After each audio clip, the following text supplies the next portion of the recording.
The time has finally come for me to do a GMAT exam walkthrough. I've done a lot on the GRE, and this will be very useful for those studying the GRE, but now it's time for me to do a specifically GMAT focused exam. And this comes from MBA.com. It's one of their 2 free tests. We've got the introduction here, but I'm going to skip all that and try and get straight to the test. And it's going to give various terms and conditions here. I'll let you pause and read that if you want. And of course, they're just giving me a tutorial, but I've done tests like this before, so I know how it works to press next for the next question, for example. And we can use a note board, which is good. I'm going to use OneNote. And I know about the timing. I know I've got about 60 minutes for both sections, verbal and quant. I'm not going to be doing the IR today. I'm just going to get straight to the sections that count for the score. Okay, and it's talking about the order now that I need to do it in. And we're going to do this order because I'm going to skip the last 2 sections. Again, they're not counted in the main score. When you hear of scores like 700 and 800, that isn't derived from integrated reasoning or the AWA. It's just from the quant and the verbal. So I'll do a separate video on integrated reasoning, and the AWA, I've done a couple of videos, but that's not the focus of today. Today, I just want to give you a walkthrough of this exam in its entirety. And here we have quant. Are you ready? Are you strapped in? Let's go. And we're going to start with, let's see the topic. Question 1 is going to be, here we go, it's loading. If 2x minus 2 to the x minus 2. Okay, so we're going to need a notepad here. Oh, they give us an online whiteboard. Oh, that's nice. I can use their one instead of OneNote. See how easy it is to use. It looks fairly nice. So we're adding or subtracting exponents, which means we have to factorize. We factor out the smallest exponent, which is the 2 to the x minus 2. I've done a video on this, if anyone is not familiar with how to do it. And then we have to see what power the 2 to the x minus 2 needs to be multiplied by, and it's 2 to the 2. And again, this is quite hard to explain as I'm doing it because it's a complicated topic. But factoring exponents is featured in my video, all you need to know about exponents. So do check it out if this looks confusing. All I'm doing is essentially factoring out the smaller of the 2 exponents, which was 2 to the x minus 2. Second step is you calculate the bracket. 2 squared minus 1 is 4 minus 1, which is 3. And you notice the 3's are going to cancel out on both sides. And we have 2 to the x minus 2 equals 2 to the 13. And therefore, x would have to be 15, right? Because 15 minus 2 is 13. So x is 15. Great topic. Quite hard to explain in the moment, but there we go. Okay. Now, I love this interactive whiteboard. I haven't seen this before, actually, with MBA.com. If each term in this sequence is either 7 or 77, and the sum equals 350, which of the following could equal n? If each term in that sum, we don't know how many terms there are. It's either a 7 or a 77, and the sum equals 350. Which of the following could equal to n? The first thing I'd say is, how do we get a new slide here? Fill with white. How do we get a new slide? Clear. There you go. Okay, I understand how to use it now.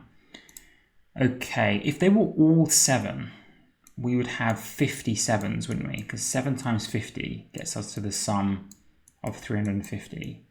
Now, is that the correct answer? It's just 57s.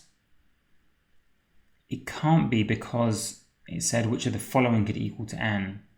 Like 38 terms, 39 terms. In my sequence, there's 57s. But what if I replace some of those 7s with a 77? For example, if I subtract 11 7s, in other words, instead of having 0 77s, imagine I had 1 77, and then how many 7s would I need to make up the difference? Well, 77 is 11 7s, so I need like 11 less 7s. So instead of having 57s, I now would have 39 7s, right? Does that math work out? Okay, so that's 210, 7 times 9 is 63, 273. Yes, 273, that adds up to 350. There you go, so I had 177 and 39 7s. and I believe that adds up to 263, did I say? No, 273, didn't I? Well, this was some dodgy maths right here, but I just had to skank my way to the answer. We had 177 and 39 sevens giving me 40 terms in the sequence entirely. Now, there probably was a smarter way of doing that, I'll be honest, like a simultaneous equation, like 7x plus 77y equals, but then you wouldn't know what x plus y is because you don't know how many terms. I think just picking numbers here, starting with 57s and then working your way down and replacing the 7s by 77s because it has to be 7 or 77. That's the way to go. It's a fairly hard question, I'll be honest. Okay, next. These are tough questions to begin with.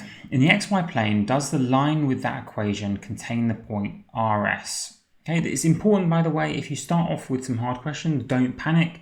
Just try as best as you can. Obviously, I would say this test is going to adapt to me because I'm going to get most of them right.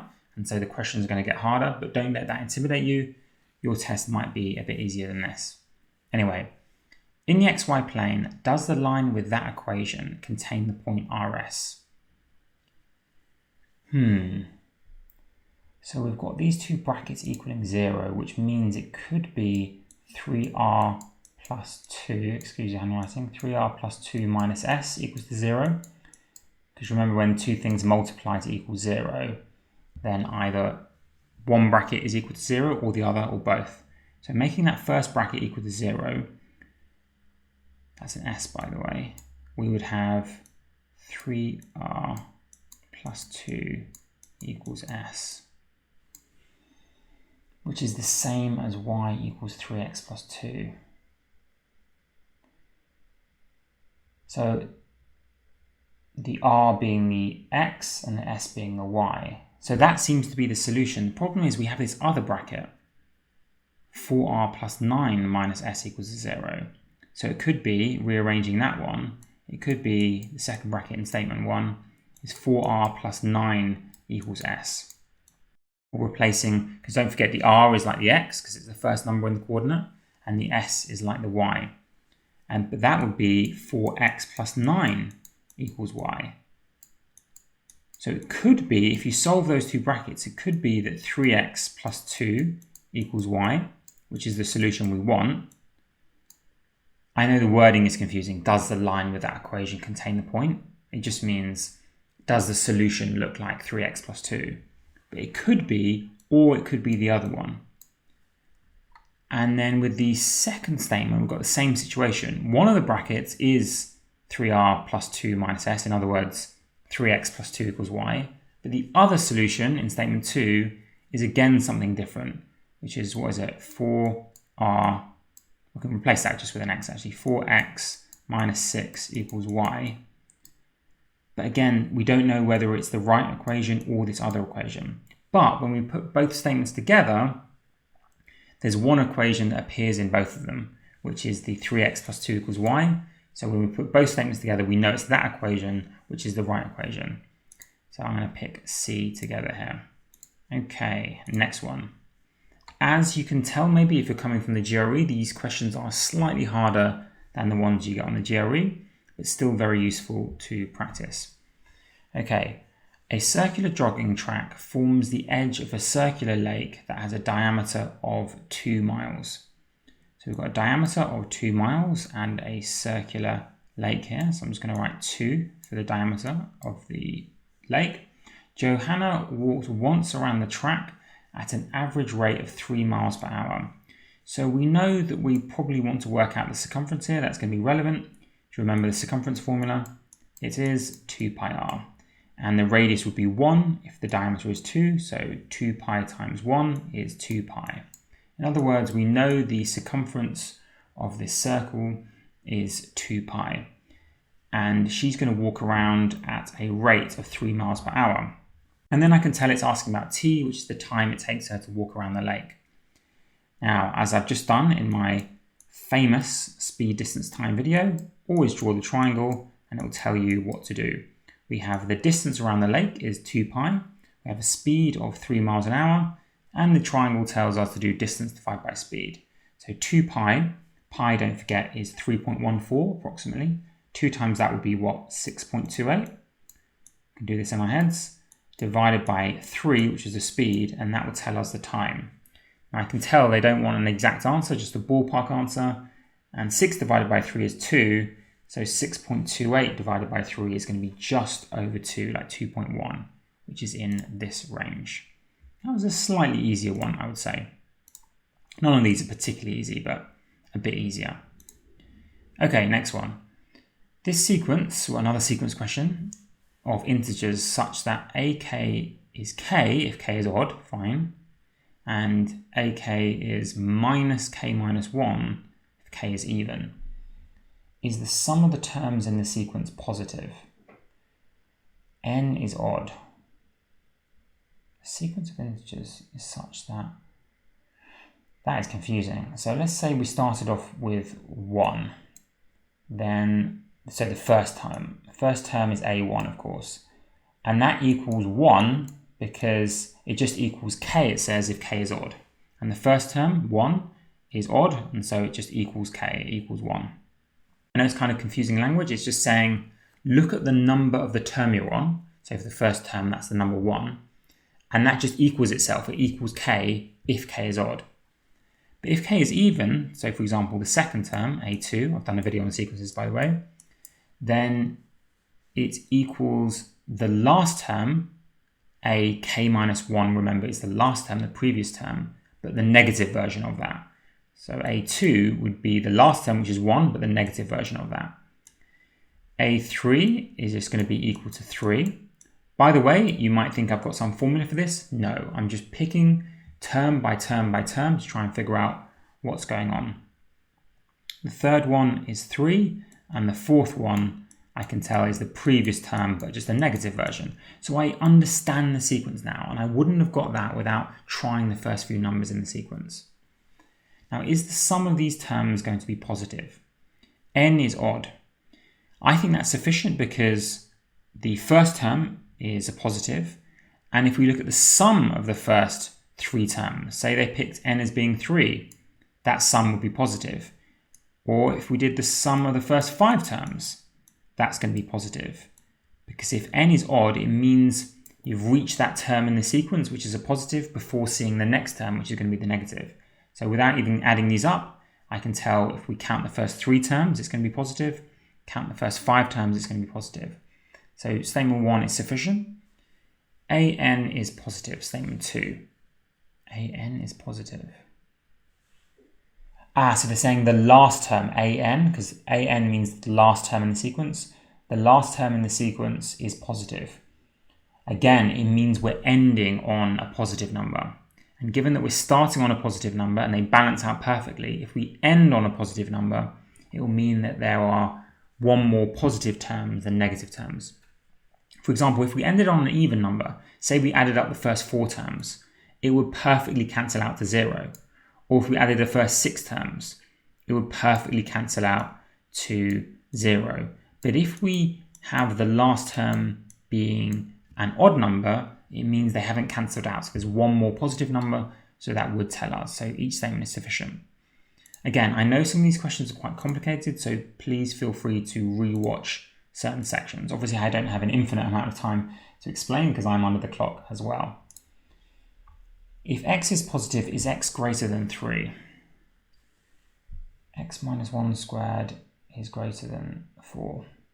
Well, that doesn't tell us that x is greater than 3. X could be something like negative 10.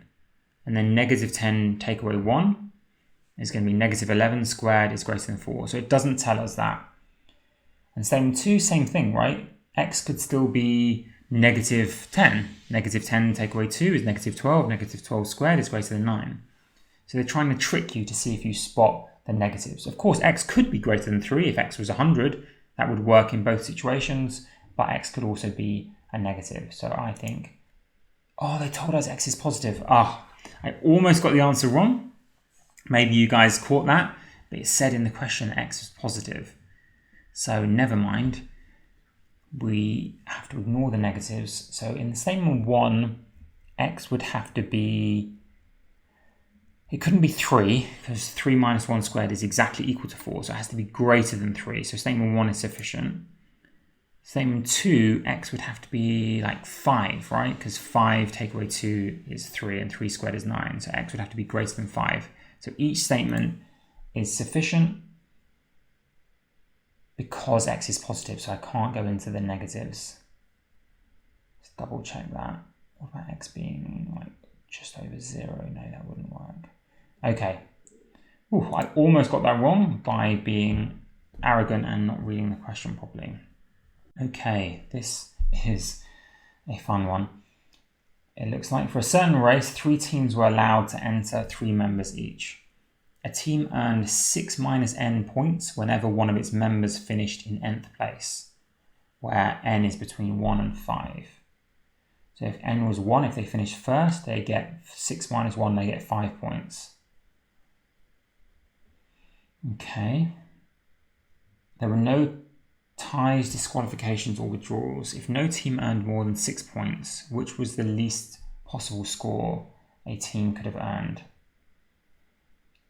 Well, to get 6 points, basically, if we want to minimize one group to find the least possible score that one group earned, we want to maximize all the other groups. So we want everyone else to score the max, which is 6 points, it said, if no team earned more than 6 points. So we want the other 2 teams to earn 6 points. How could that happen? Well, if they had a guy, if one team, team A, let's call it, finished in first, they would get 5 points. And then if they finished in 5th, they would get 1 point, right? And team B, let's give them 6 points as well. If they finished in 2nd, they would get 6 minus 2 is 4 points. And if they finished in 4th, they would get 6 minus 4, 2 points. So again, we've maxed them out. We've given them 6 points each. Why do we want to do that? Because to minimize one group to find the least possible score, the clue is in the phrase least possible. To find the least possible score for one team, we want to max out all the scores for the other team. Team C, that's the last team. There's only one position left, right? 1st, 5th, 2nd, 4th. If they... Let's check, that would be 3rd. If they finished 3rd and 6th, that's the only thing left. So 3rd, they get 3 points. 6th, they get nothing, right? I know n can't even be 6, so they don't even get points, maybe if they finish 6. 3 teams are allowed to enter 3 members each. Wait, they've got 3 members each.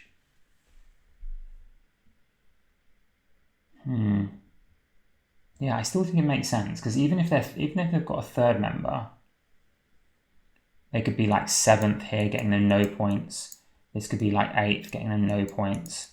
This would be like 9th. We're still maxed out, because team A and B can't go above 6 points. So that still maxes them out. And therefore, they would get, team C would get 3 points. And I don't see how we can make team C any worse off, because we've maxed out the other guys. So I think it's 3. I'm not entirely... I think that's right. I don't really have much time to like triple check that, but that's what I would pick anyway. Okay.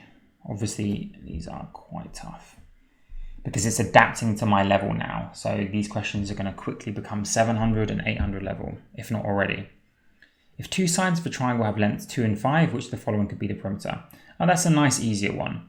So don't forget the 3rd side of a triangle can't be greater than the sum, meaning it has to be less than 7, because the sum of 2 and 5 is 7. But it also has to be greater than the difference, and 2 take away 5 is 3. So that 3rd side of the triangle has to be between 3 and 7, not including 3 and 7. And therefore, if the 3rd side was 7, I know you're not allowed that, but let's just check it as a boundary. The perimeter would be 2 plus 5 plus 7, which is 14. So the perimeter has to be less than 14. If the 3rd side was 3, again, I know you're not allowed that, but just checking, it would be 2 plus 5 plus 3, which is 10. But that's too small, so it has to be bigger than 10. So it has to be between 10 and 14, the perimeter, which is none of these. None of these is between 10 and 14. Double check I did that right. Yeah, it can't be 7, can't be 3. So therefore, it has to be between those. And therefore, yes, it's none of those. None of those. Okay.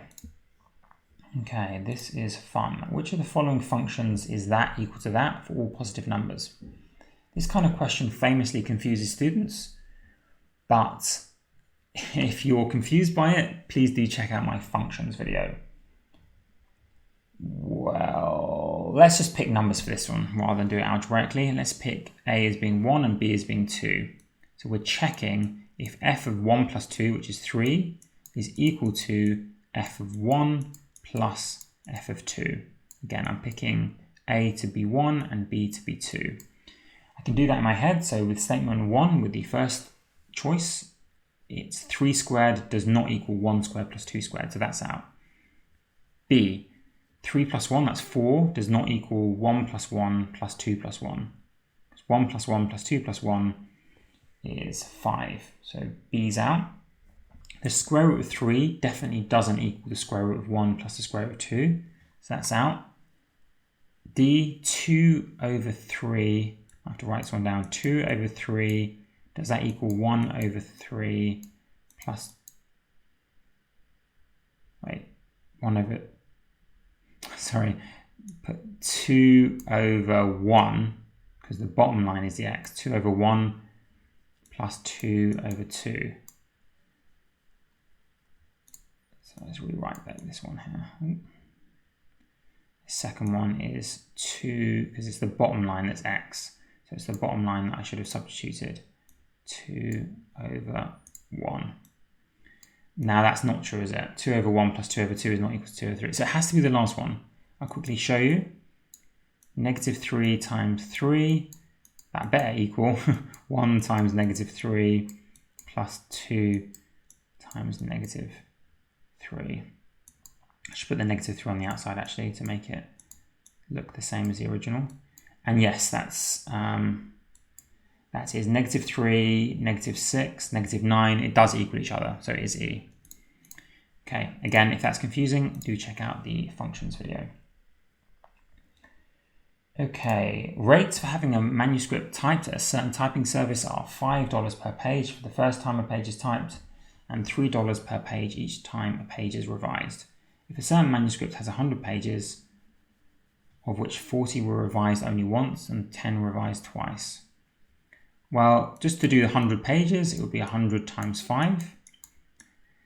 Then 40 of them were revised once, so we've got an extra charge of 40 times 3 to revise it. And those 10 guys were revised twice, so those 10 guys times 6, because times 3 times 2, because they were revised twice. So 120 plus 60 plus 500, what is that? 620, 680. 680, yeah. Okay, I have to speed up a little bit because I think I'm falling a bit behind time, but it's okay. I'm not going to speed up too much. First 10 questions, you often do want to go a little bit slower. Now, is this my computer freezing or is this the test? Ooh, it almost froze, but I think it's okay. Let's find out. Yeah, the test almost froze, but it's back. Okay. On the number line shown is 0 halfway between R and S. Is 0 halfway between R and S? I don't know. S is to the right of 0, meaning S is positive. Okay, but just because S is positive, we don't know anything about 0 being halfway between R and S, so definitely not statement 1.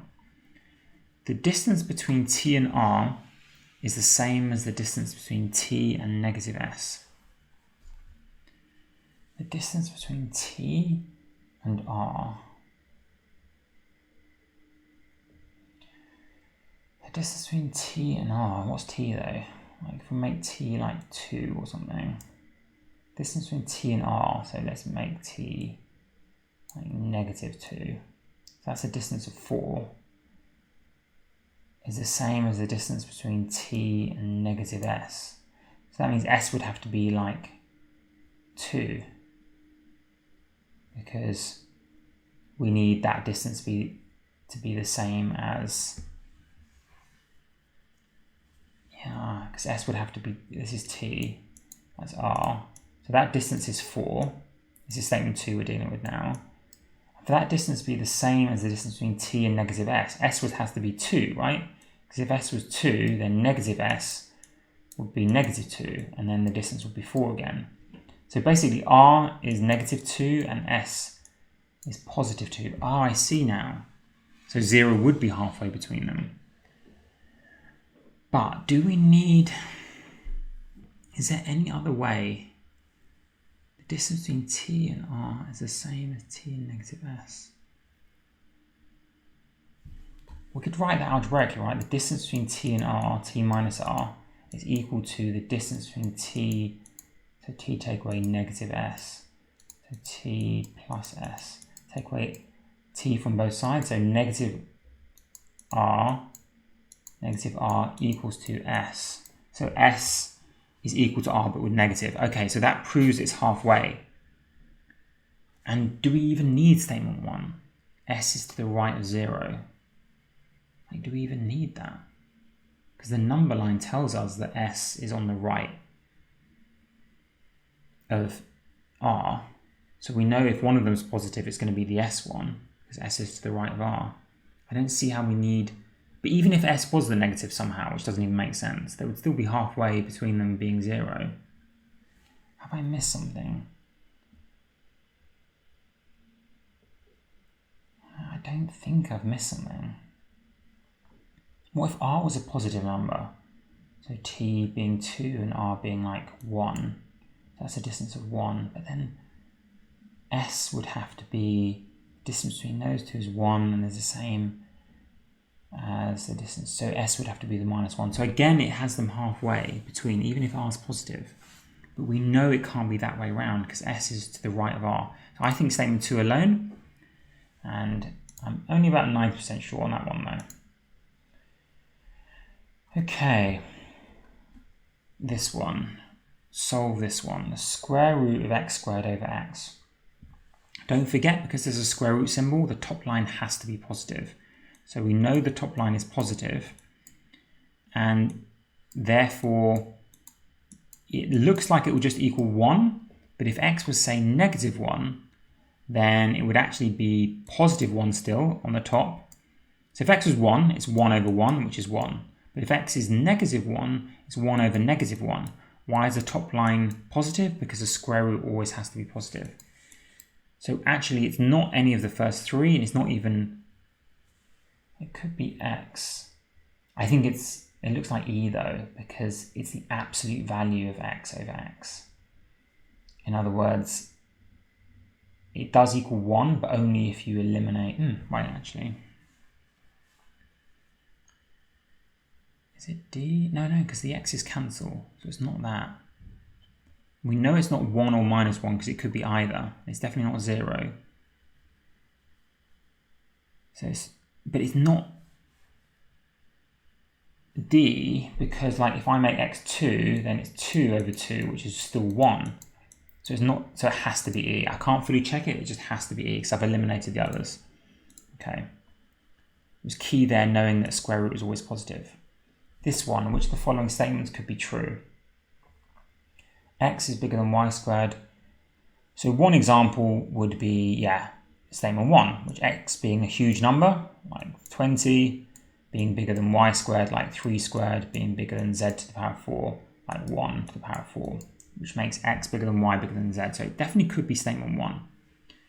Could it be statement 2? Yes, if you're dealing with fractions, right? Because like a half,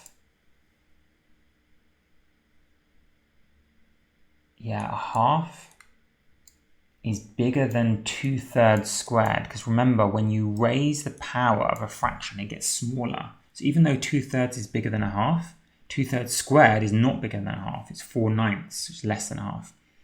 And then z could be an even bigger fraction, like 3/4. And when you do that to the power of 4, it gets even smaller. And so even though z is bigger than y, which is bigger than x, so statement 2 is true, the actual order is as it was in the original because of the powers. So 1 and 2 definitely can work, meaning it has to be B or E. So the question is, can we find the third one? X being bigger than Z, and Z being bigger than Y. I guess if we brought negatives into it, like X could be 10, which is bigger than Z. So Z could be, say, something like 2, because 2 to the power 4. No.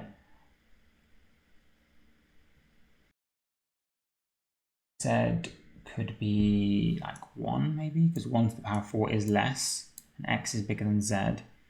But then we need Y to be even smaller, but we can make Y a negative, like negative 2, because negative 2 would make that range. There you go, there's an example where X is the biggest one, and Z is second, because it's positive, but it's small, like 1 to the power 4. And then Y is third, because it's negative 2. It never said Y has to be positive. So all three of them could work. That's tough. You've got to know about the golden set of numbers. I've done a video on that. And I talk about picking numbers. Okay, n and t are positive integers, which is the greatest prime factor of the product nt. The greatest common factor of n and t is 5. Yeah, but that doesn't tell us about the other ingredients that n and t have. 2, the least common multiple of n and t is 105. 105 is 21 times 5. 21 is, of course, 7 times 3. Isn't that the answer? Like, we know that the ingredients are 7, 3, and 5. We just don't know who's got what. It could be the n that's got the 7, and the t's got the 3 and the 5. Or it could be the other way around. We don't know where the ingredients come from, but we know we've got those ingredients. So with statement 2, we know the greatest prime factor is going to be 7. Like, there's not going to be a new magic prime factor like 11 that turns up when you multiply n and t, because we know their ingredients are 7, 3, and 5. So I think statement 2 alone, right? I don't even have to think about what the numbers are. Yeah, I think that's what it is. I don't really have so much time to check. Yeah, I think that's right. Okay, in the real test, I'd move on. Obviously, I'm not giving you complete explanations for all these questions, because this is meant to be like a simulation of the real test for you, to show you about pacing and to show you about how to try some of these questions. In the figure shown, what is the value of x? The length of line segment QR is equal to the length of, probably going to have to draw this one. QR is equal to RS, so this is like an isosceles triangle up here. So we've got this side, that line means they're equal. Those two sides are equal, like a little isosceles triangle. Okay, so now should I do this with algebra or picking numbers? Probably picking numbers. Probably, yeah. Let's make this top guy like 30. Can I get away with picking numbers? Maybe 30, and then if it's isosceles, 180 take away 30 is 150 divided by 2, so 75, 75. And if that guy in the top left is 30, this guy in the bottom right is 60. How would I actually solve it based on that? I don't know if I could solve it based on that. There's not enough. I don't know other stuff. Right, there's nothing else that I know. I can't finish it off. I can't find the angle here or the angle here. Can I? I just don't think I can. But if I have statement 2, the length of line segment ST here is equal to TU, then I could 60, so this would be an isosceles triangle of 60, 60, 61, giving x to be 135, take that away, so 45. I know what you're thinking, oh, I just pick numbers, so it'll be different if I pick a different set of numbers. The whole point of picking numbers is to say that maybe it wouldn't be different. So if I change this top angle here to Okay, in the real test, I wouldn't take the time to kind of do this, but just to show you guys, if I change that to 40, so if I picked a different number, then that would be 70, 70. And it should work out to be the same if my guess is correct. And if that top left one is 40, then the bottom right one would have to be 50. Again, if you look at the big overall triangle. And if this is an isosceles, that's 130 left over, so it's 65, 65. 70 plus 65, because this is a 180-degree straight line, right? That's how I'm getting this. That's how I knew that x was 45, so looking at that semicircle. So 70 plus 65 is 135. Again, it's 45, no matter what number I pick. So I think with both statements together, we can do it. I just don't think you can do it with each one, because you need to know about the other triangle, I believe. Again, don't really have an infinite amount of time to check that though. Bob produces 36 or fewer items in a week, he's paid X dollars per item. If Bob produces more than 36, he's paid X dollars per item for the first 36, and 1.5 times that amount for each additional item. How many items did Bob produce last week? Fine. So it's basically like 36 times X for the first 36. And if he does more, which is like, let's say the amount he does is N, then N take away 36, that's like however many more than 36 he's doing, he's paid 1.5 times X for that. Don't know if I needed that equation, but anyway. Last week, Bob was paid a total of 480 for the items that he produced. But we don't know how many items, so like, well, obviously just from that equation, we're not going to be able to solve N or X. So that's not sufficient. Okay, we don't even know if he did more than 36 or not, so we don't even know if we can use this second part of the equation. Statement 2. This week, Bob produced 2 more items than last week and was paid a total of 510 for the items that he produced this week. This week, Bob produced 2 items more than last week and was paid a total of... So obviously the N has gone up by 2. But we don't know if he did more than 36. Like, if he did less than 36, those 2 additional items is an extra 2x of wage. So 2x is that difference of $30 from 480 to 510. So x is 15. That's his basic wage. But if Bob did more than 36, say Bob did 40, then those extra 2 items that he did was paying at the overtime rate of 1.5x. So 2 times 1.5x is 3x. So 3x equals 30, so x equals 10. So we don't know, was x equal to 15 or x equal to 10? Depends how many Bob did. Did he do 36 or less, or did he do more than 36? So I don't think we can solve that. I really don't think we can solve that.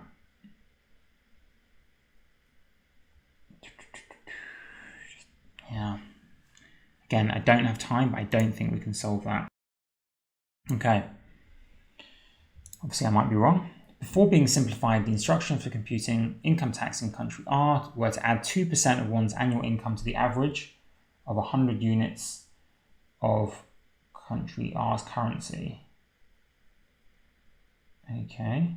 And 1% of one's annual income. Which of the following represents a simplified formula for computing the income tax for a person in the country whose annual income is I? So let's say we have an income of I. Let's calculate taxes together. This is fun, right? We add 2% of one's annual income, so that's 0.02, to 100 units of the currency.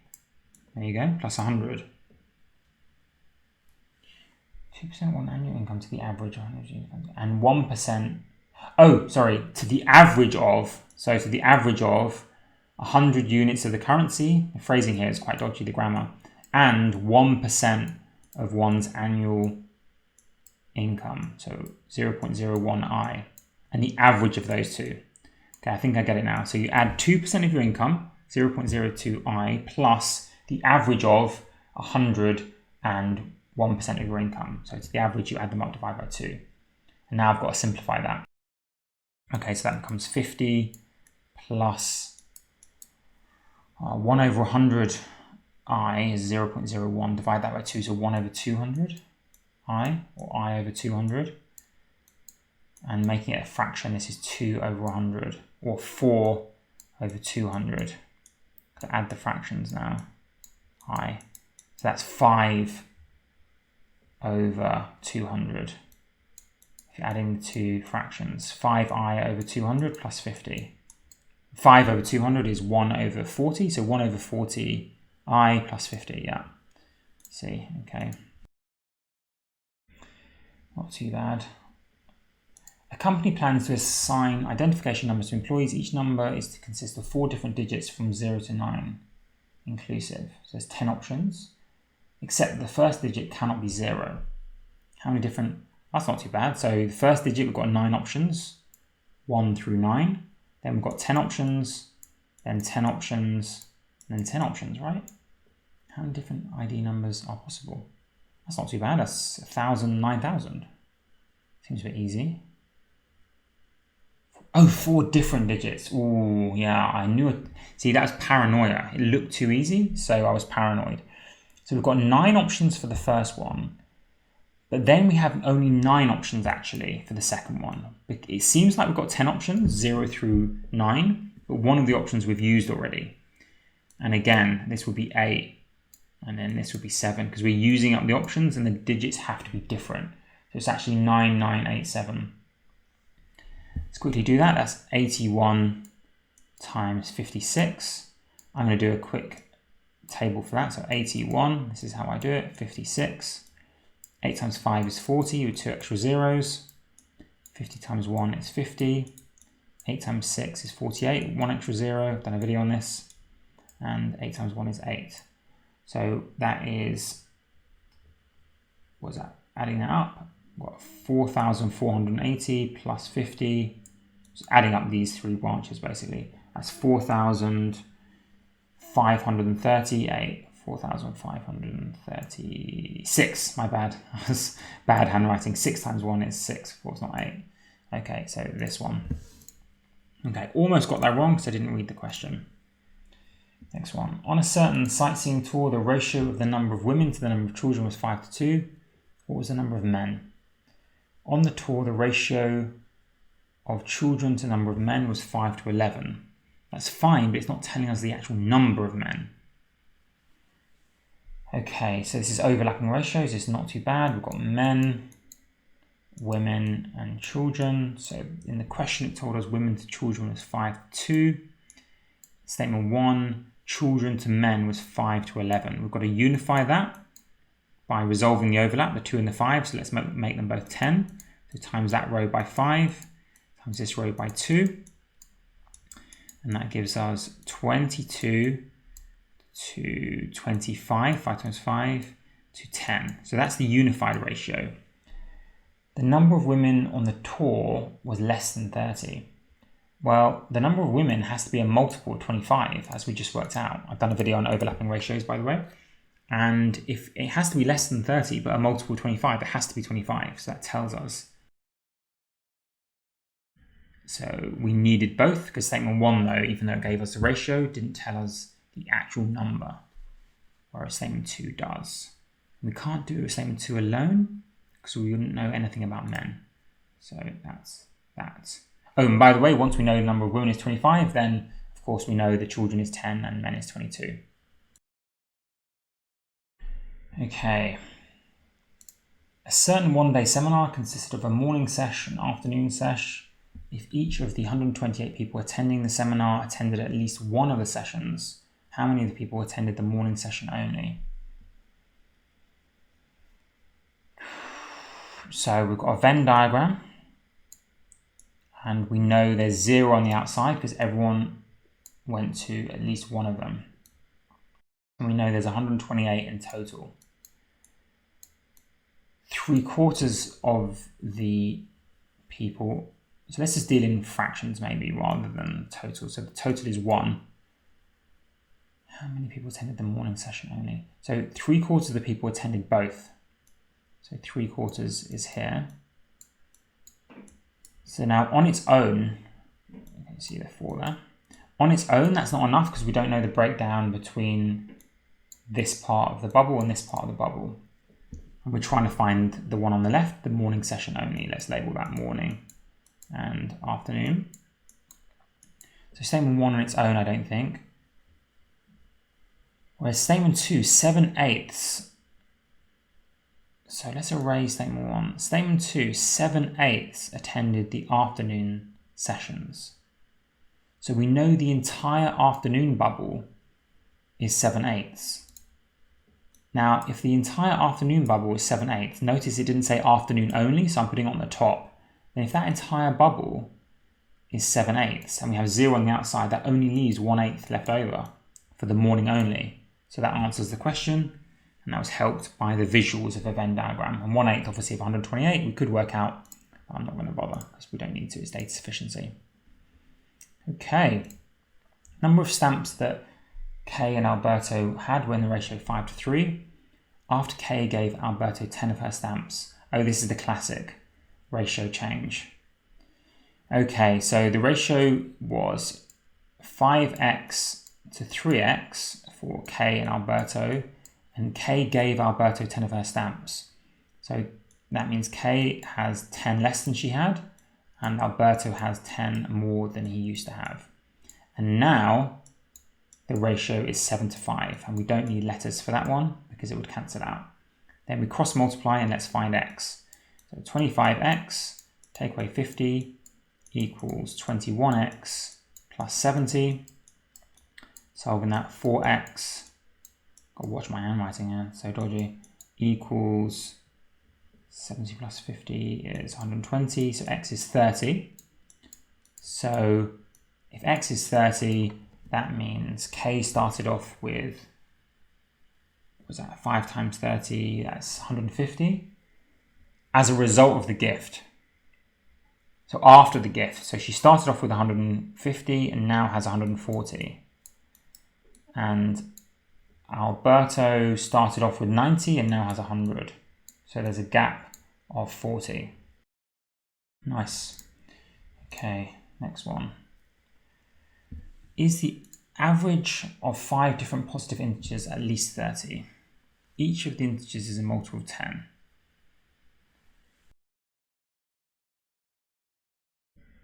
Well, if they have to be different and they have to be positive, then the smallest we could think of is 10, 20, 30, 40, 50. And that average would be 30, by the way, because when it's consecutive, the average equals the median in the middle number, 30. So statement 1 is sufficient because 0, while it is a multiple of 10, it's not positive. So it has to be that. Obviously, it could be way bigger than 30, but it has to be at least 30. Statement 2, the sum of the 5 integers is 160. Well, let's see the sum of these 5 is 90 plus 30 is 120 plus 20, 140, 150. So if the sum of these guys is 150, and they're saying the sum of the 5 integers is 160, then it has to be, right? It has to be more than these guys. So the average is even going to be bigger than these guys. It's going to be even bigger than 30. So I think each statement is sufficient. Yeah, it has to be. Because the sum of these guys is 160. So one of the numbers is going to be even bigger. So that's how I did it. Without working it out separately, I just compared it to the first statement. Okay. If k is the positive integer, then 20k is divisible by how many different positive integers? K is prime. Yeah, but it depends if it overlaps. So 20, as we know, breaks down to 5 and 2 squared. So those are the primes involved in 20. Now you might think, well, if k is prime, it's bringing one more ingredient to the party. So there's going to be 3 different prime factors. But then if k is bringing the same thing to the party, like k is 2 or something, then it's not really adding much. But it did say divisibility, it didn't say prime. But like if k is 2 compared to k being 3, like 40 is divisible by far fewer integers than 60.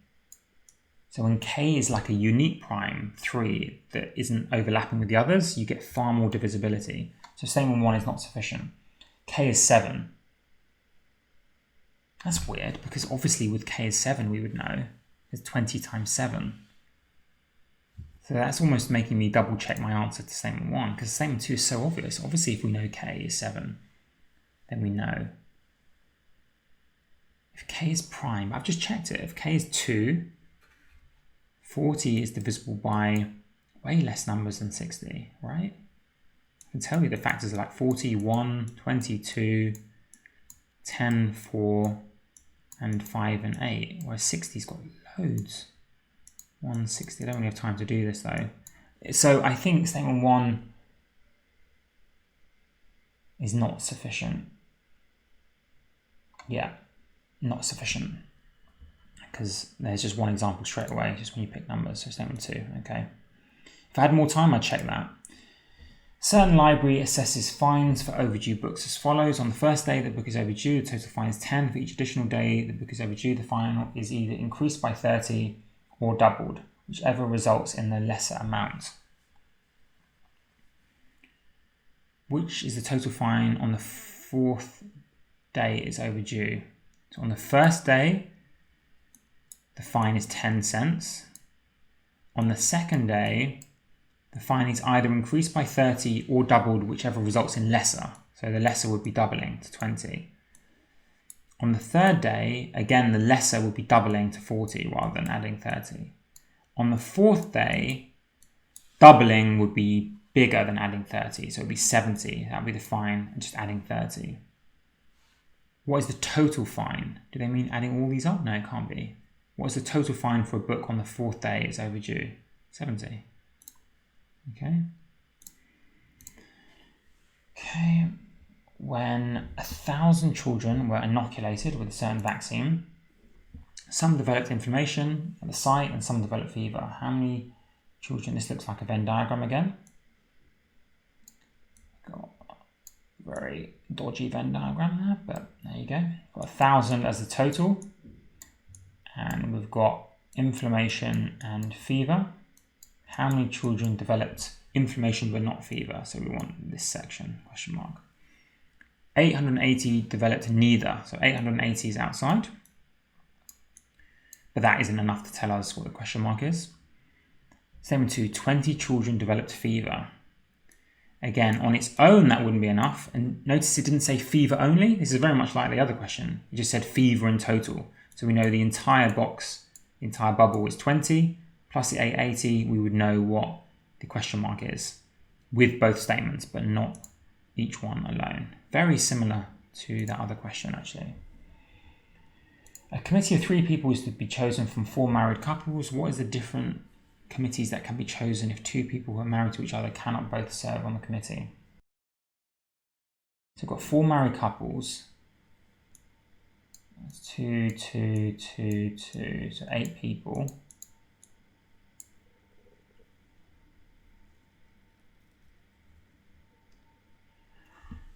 Cannot both serve on the committee. Well, the first person of the committee can be any of the 8, so we've got 8 possibilities. But then, say that person came from here. Then the next person, we don't have 7 possibilities left, because it can't be the wife or husband of the first person. So we only have 6 people left to choose from. And once we pick one of them, then we can't pick from that couple again. So then we'd have 4 people to choose for the last option. So 48 times 4 is 192. Okay. Never mind. What am I doing wrong here? That's bad. What's the number of different? Wait, you could pick 8 people initially. That's definitely right.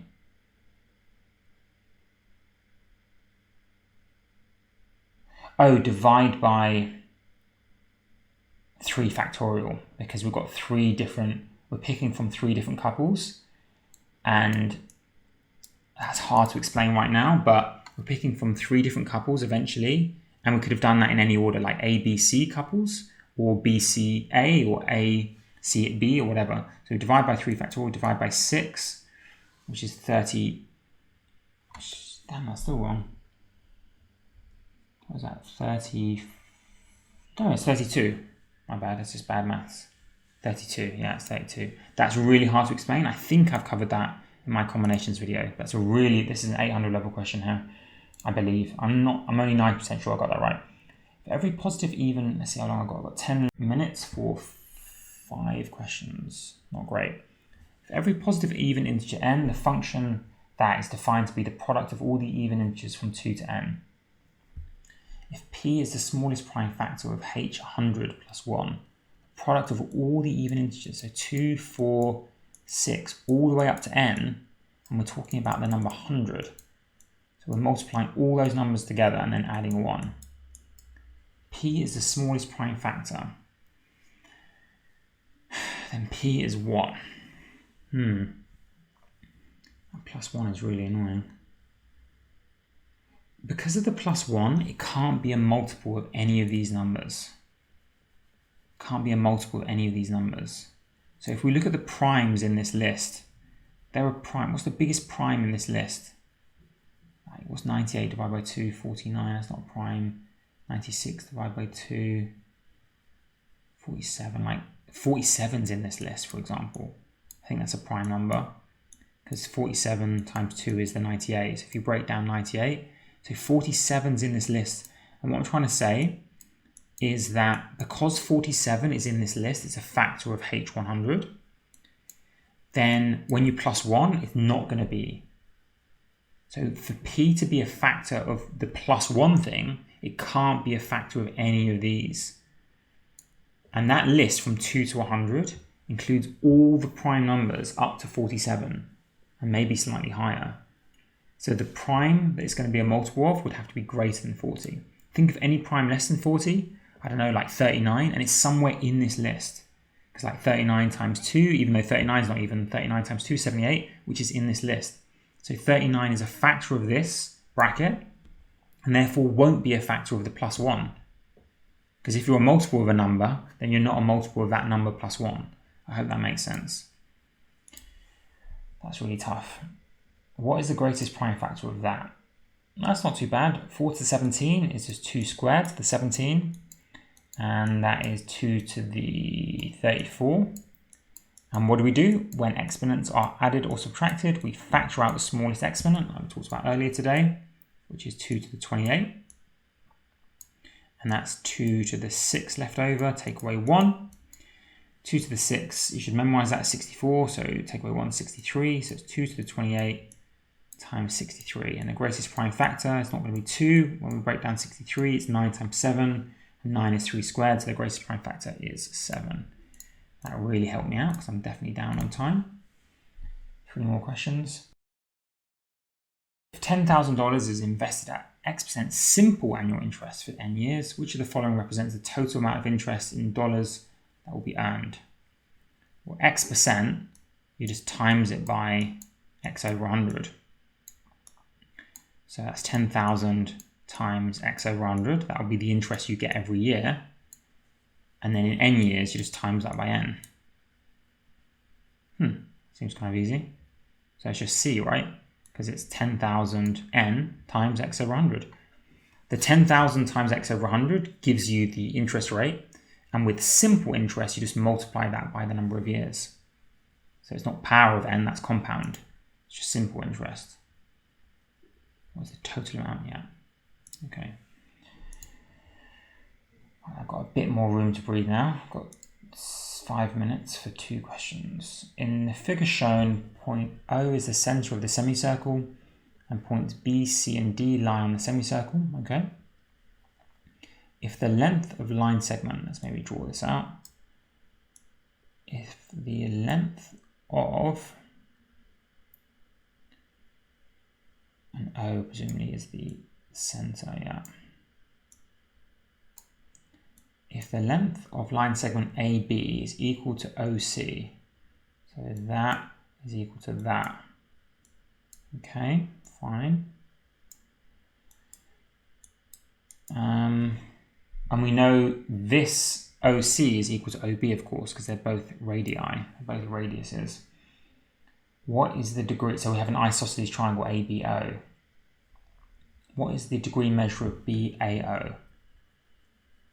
COD, statement 1, COD is 60. So if COD is 60, then we know that the angle on the outside of a triangle is equal to the sum of the two inside. So this angle and this angle adds up to 120. So, wait, it's a better way of doing this actually. If that's 60, we already know that this whole thing is 120, but that doesn't help. We know ABO is isosceles. So statement 2, for example, straight away gives us the answer, because if BCO is 40, then this angle is also 40 because of the isosceles, making this angle 100 and making this angle 20 because it adds up here to 180. And if that's 20, you have an isosceles. So statement 2 is definitely sufficient. But COD being 60. Oh wait, that was using statement 1 though. I was using the 60. What if I just had statement 2 on its own? My bad. If I just had statement 2, if I didn't have that 60, and 40, 40, okay, fine, I'd still know that was 100. Actually, no, that would still be enough, because that 40 on the outside would mean this is 140. So it's 20 and 20. So I'd still be able to get it on its own. So statement 2 is definitely sufficient even on its own. The question is statement 1 sufficient on its own? Like just knowing that is 60. Okay, if that is 60,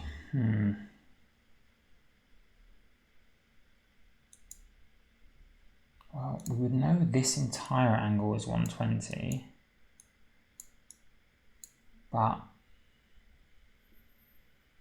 and we'd know these two angles together added up to 60.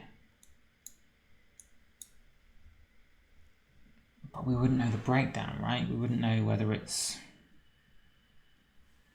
could be, let's check it out. It could be like a 30-30 split. And if that was 30, then this would be 30. This would be 120, but that wouldn't make sense. It'd have to be bigger than 30. So that would have to be like, could be 50 though. That's 10. So I'm just speaking to myself now. I know I'm not really teaching. This is a hard question. 50-50, that will be 100, making this 20, but it doesn't work out because these two angles have to be equal. So it looks like statement 1 alone might be sufficient, because when you just pick numbers, it doesn't work when you try 30, it doesn't work when you try 50. Like if you try 55, that's 55, that's 55. That leaves like 90 left over here, meaning that this angle here would have to be 30. But then if that's 55 top right, this has to add up to 60, so that's 5. So they don't balance out. These two have to be equal, the angle A and the angle here. So it seems like even statement 1, but I don't have time to check it because I've got a minute to do the last question. Okay, which of the following must be less than 1? R over S. Does that have to be less than 1? Yeah, because R has to be less than S, right? So that has to be less than 1. R times S. No, it could be like 0.9 times 1.9. That's not less than 1. So definitely not statement 2. I think statement 1 does have to be though, because R is less than S. So just by definition, that fraction has to be less than 1. So it's all about statement 3 now. S minus R. Does that have to be less than 1? No, again, what about 1.9 and R being something like 0.3? If S is 1.9 and R is 0.3, that's 1.6. That's not less than 1. So only statement 1 has to be less, I think. Yeah, I've given you the examples where it's not less than 1 for the other two. So it has to be, yeah. Okay, there we go. that was quite fun. I'm fairly confident I did well. I don't know about like every single question being right, but I think I did fairly well. And I know it got fairly hard fairly quickly. And definitely if you're coming from the GRE, you're probably thinking this looks like a really hard test. I do think the GMAT quant is slightly harder, and that's why the GMAT is used for MBA schools to kind of show off your ability, whereas GRE is if you're just trying to get in. And I've done a video on GMAT versus GRE, so do check that out. By the way, if this is useful at all so far, please do leave a like and leave a comment. But I am going to be finishing this off and doing the verbal, partly because I just want to see my score. Okay, let's go straight on to the verbal now. Optional break. I strongly recommend people take this break, stand up, move around, get some oxygen into the brain. I won't, just because I want to get to the verbal for fun. Okay, let's do it. Prior to 1965, geologists assumed that the two giant rock plates meeting at the San Andreas Fault generate heat through friction as they grind past each other. Okay, interesting theory. But in 65, this dude found that temperatures in drill holes near the fault were not as elevated as had been expected. Interesting, I wonder why. Some geologists wondered whether the absence of friction-generated heat could be explained by the kind of rock composing the fault. The pre-65 assumptions concerning heat generated in the fault were based on calculations about common varieties of rocks, such as limestone and granite, but weaker materials such as clay had already been identified in samples retrieved from the fault zone. So maybe materials like clay, the weaker stuff, doesn't generate that heat. Let's find out. Under normal conditions, rocks composed of clay, there we go, produce far less friction than do other rock types. Interesting. By 92, this dude, Byerly, tested whether these materials would produce friction 10 to 15 kilometers below the Earth's surface. Byerly found that when clay samples were subjected to the thousands of atmospheres of pressure they would encounter deep inside the Earth, they produced as much friction as was produced by other rock types. Oh, so no difference. The harder rocks push against each other, the hotter they become.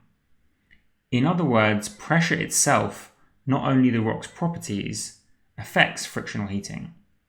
Geologists therefore wondered whether the friction between the plates was being reduced by pockets of pressurized water. So it's not the type of rock. It's not the fact that we're dealing with clay. It's the fact that friction is being reduced by pockets of pressurized water within the fault that push the plates away from each other. They wondered whether that's the case. They're not sure. Okay, kind of interesting. The passage is primarily concerned with, so a nice broad answer encompassing both paragraphs. Evaluating a method used. It's not really about the method. Discussing explanations for an unexpected scientific finding. Yes, the two different explanations were, is it the rock material or maybe it's this pressurized water? It's the best one so far. And it's unexpected because it says near the beginning they were not as elevated as had been expected. So 99% likely B, just quickly check the others. Examining the assumptions. Not really. Questioning the validity. The author doesn't really question the validity of anything. Presenting evidence to support a recent scientific. No, because the author said that they wondered whether this is the case, but they're not sure. So I think B is by far the best here. Okay. Next one. According to the passage, Henye's findings, he was the dude earlier, that the temperature wasn't as high as expected. Henye's findings in 65 were significant because they, let's try and predict an answer, because they, this is hard to predict, isn't it, this one? Let's just look at the answer choices. They revealed an error in previous measurements. Not really. They just revealed an error in the assumption that the rock would be hotter. Okay, B, indicated the types of clay present in the rocks. He didn't find the material, did he, Henye? It was more like he found the heat levels weren't as high, and someone else later on, weaker materials had already been identified, so that wasn't him. C, Establish the superiority of a particular technique for evaluating data. Not really. It suggested that geologists had inaccurately assumed that giant rock plates generate heat through friction. This is a hard one. None of these leap out to me. They were significant, so I'm going to reread when that happens. They assume that the two giant rock plates generate heat through friction. So his findings kind of undermine that assumption. So D is decent. I guess D is the best because it directly links to Henye here. They had assumed that it was through friction, but it wasn't as elevated. So his findings did suggest that geologists weren't that correct when they assumed that it was through friction. It's not perfect though, because maybe it was friction, but it was just the wrong type of material. Not perfect. Let's check the confirmed assumptions about the amount of friction. Not really. It was about heat. So quickly check the others. Revealed an error in previous measurements. No. Indicated the types of clay present. No. Established superiority. Evaluating data. I think it has to be D. I'm not fully comfortable with it, but I think the others are so bad that it just can't be them. I'm going to go for D. Okay. The passage suggests which of the following regarding Henye's findings about temperature in the San Andreas Fault. So he found that they weren't as elevated as has been expected. Scientists have yet to formulate a definitive explanation. We don't know about yet, because this is sort of 1992. We don't know what they've done since. Recent research suggests that the explanation should be modified. Did the guy even have an explanation? He just had a finding. He found something, didn't have an explanation. Henye's findings had to be recalculated.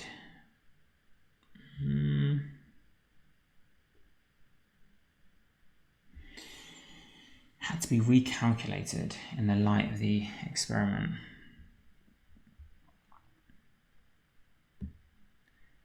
Possibly because it said here that Byerly found that clay samples, when they were pushed together, produced just as much friction.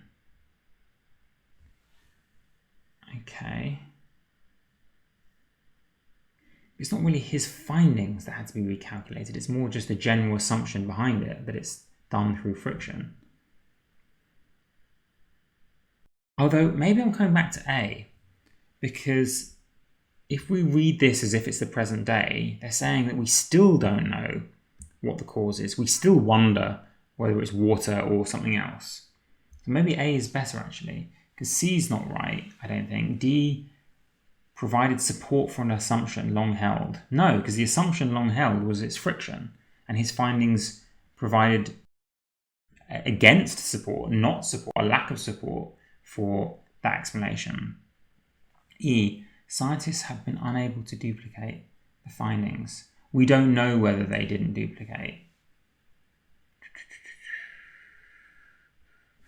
It did say they produce as much friction since then, but they didn't say that the heat levels were different to Henye's. So it's not saying like, oh, recent experiments show that he was wrong.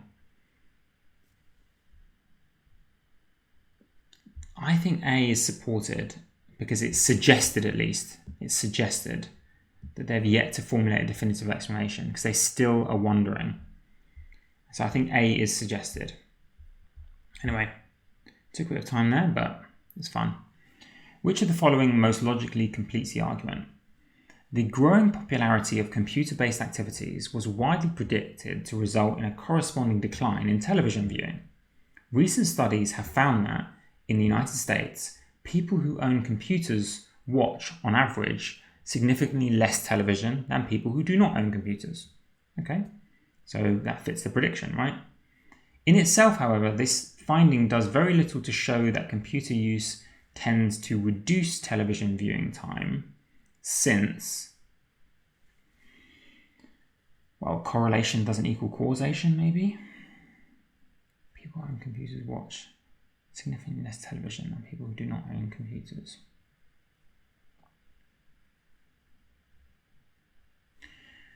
Maybe the people who don't own computers are watching even more television to compensate? No, because the conclusion is about computer use. In itself, however, this finding does very little to show that computer use tends to reduce.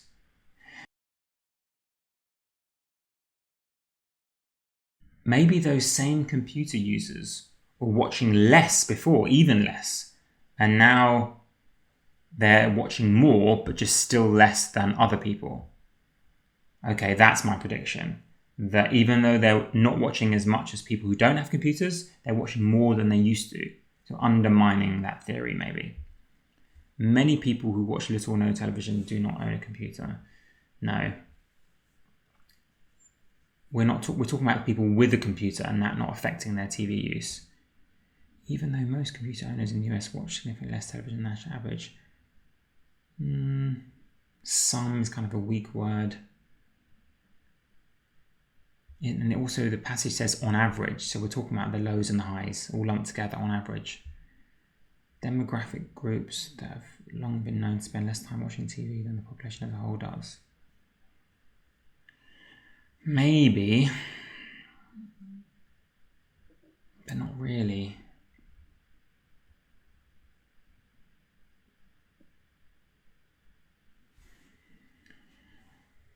E looks decent. Many people use their computers primarily for tasks such as correspondence that can be done more rapidly on a computer, and doing so leaves more leisure time for watching TV. So like they're using the computer more to do like correspondence, emails, but by doing that, they still have even more time left over to watch TV. So rather than like writing a letter physically, that's leaving them a lot more time.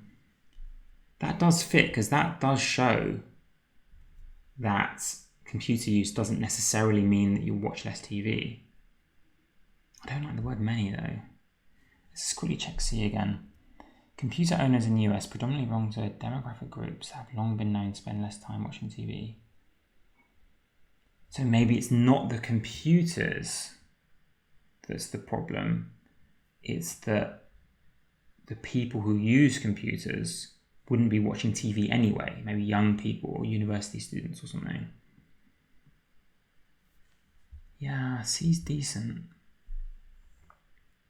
It's not that computers force you to watch less TV. So it wasn't matching my prediction, by the way. As you've noticed, my prediction wasn't helpful. But it did help me get in the right frame of mind of what I'm looking for. So yes, they watch less TV than people who don't own computers, but that's just because they're in a group that wouldn't watch TV anyway. It's not the computer's fault. And the reason I'm going to go for C over E is just because C is more definitive and it doesn't use a weaker word like many. Just because many people, like, I don't know, 100 people, 1,000 people use it for correspondence, maybe all the rest of the computer users don't. And so that doesn't fully explain it. Whereas this one is predominantly like more than 50%. Okay, I'm going to go for C. Obviously, I'm going to move on just because of time reasons as well. Okay, here we go. Another decent sized reading comp. So, comparable worth as a standard applied to eliminate inequities in pay insists that the values of certain tasks performed in dissimilar jobs can be compared. So even though the jobs are different, dissimilar, you can compare the pays. In the last decade, this approach has become a critical social policy issue as large numbers of private sector firms and industries, as well as federal, state and local government entities have adopted comparable worth policies or begun to consider doing so. So equal pay for equal tasks. This widespread institutional awareness of comparable worth indicates increased public awareness that pay inequalities or inequities, that is, situations in which pay is not fair because it does not reflect the true value of a job, do exist in the labour market. However, the question still remains, have the gains already made in pay equity under comparable worth principles been of a precedent-setting nature, or are they mostly transitory, not lasting that long, a function of concessions made by employers to mislead female employees into believing that they have made long-term pay equity gains. So will these changes become a precedent long-term, or are they transitory, temporary? Okay, comparable worth pay adjustments are indeed precedent setting. Oh, interesting. This is the author stepping in. Because of the principles driving them, other mandates can be applied, or that can be applied to reduce or eliminate unjustified pay gaps between male and female workers. Right. Because of the principles driving them, other mandates that can be applied to reduce or eliminate unjustified pay gaps between male and females have not remedied or helped perceived pay inequities satisfactorily, hasn't satisfied people, for the litigants in cases, as a complicated sentence, for the people suing litigants in cases in which men and women hold different jobs. What is that sentence even saying?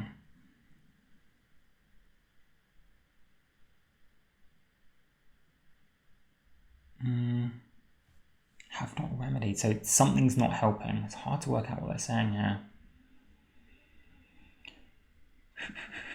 So there are other mandates that aren't working, I think. But whenever comparable worth principles are applied... Oh, okay, so other mandates aren't working, but whenever we try this principle, perceived unjustified pay differences are eliminated. So it's effective. In this sense, then, comparable worth is more comprehensive, covering everything, than other mandates, such as the Equal Pay Act, Title VII of the Civil Rights Act. Neither compares tasks in dissimilar jobs that are different, that is, jobs across occupational categories. In an effort to determine whether or not what is necessary to perform these tasks, know-how, problem-solving, and accountability can be quantified in terms of its dollar value to the employer. So those other mandates weren't as good. They don't compare dissimilar jobs. Comparable worth, on the other hand, takes as its premise that certain tasks in dissimilar jobs may require a similar amount of training, effort, and skill, may carry similar responsibility, may be carried on in an environment having a similar impact on the worker, and may have a similar dollar value to the employer. So they can be compared. So the author is praising comparable worth and saying that is precedent setting. It's going to last. According to the passage, comparable worth principles are different in which of the following ways from the other mandates? Well, because they're more effective, basically. And they compare tasks in dissimilar jobs. That's the answer I'm looking for. Not male, female. Yeah. Comparable worth principles can be used to quantify the value of elements of dissimilar jobs, whereas the other two neither compares tasks in dissimilar jobs. Yeah, that's what I'm going to go for. Save a bit of time. According to the passage, which of the following is true of comparable worth as a policy? It's effective, it's going to last a long time, it's precedent setting. Comparable worth policy decisions in pay inequity cases have often failed to satisfy.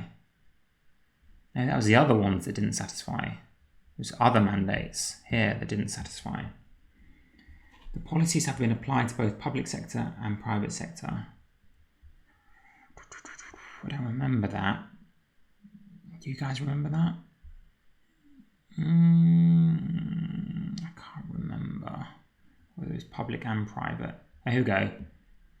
As large numbers of private sector and federal state have adopted comparable worth. Yes, so it can be used. Yes. Have been applied, both public and private sector. Yes, I'm going to quickly check the others, but I'm pretty sure it's that. Not this one. Oops. Not D.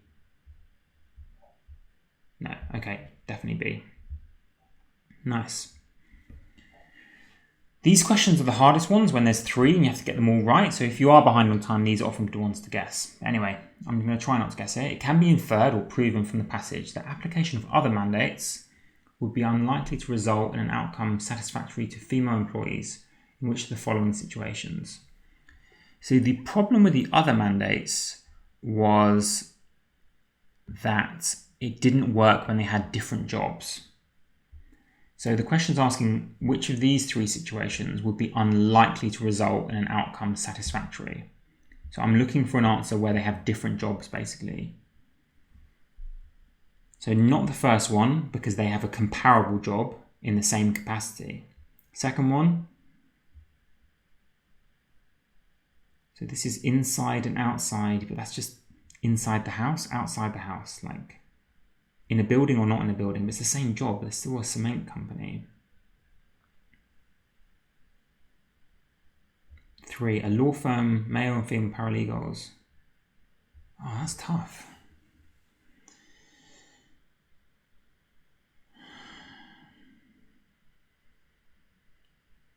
Maybe the second one. Maybe the second one is a different job. Working in the office. Okay, maybe the second one is a different job, actually. I didn't read it properly. The women were working in an office. It's not just the building they're in. They're actually office workers, whereas the men are working presumably in the factory. So it's actually a different job. So I think it wouldn't work well for that one, because the other mandates aren't good at comparing different jobs, dissimilar jobs.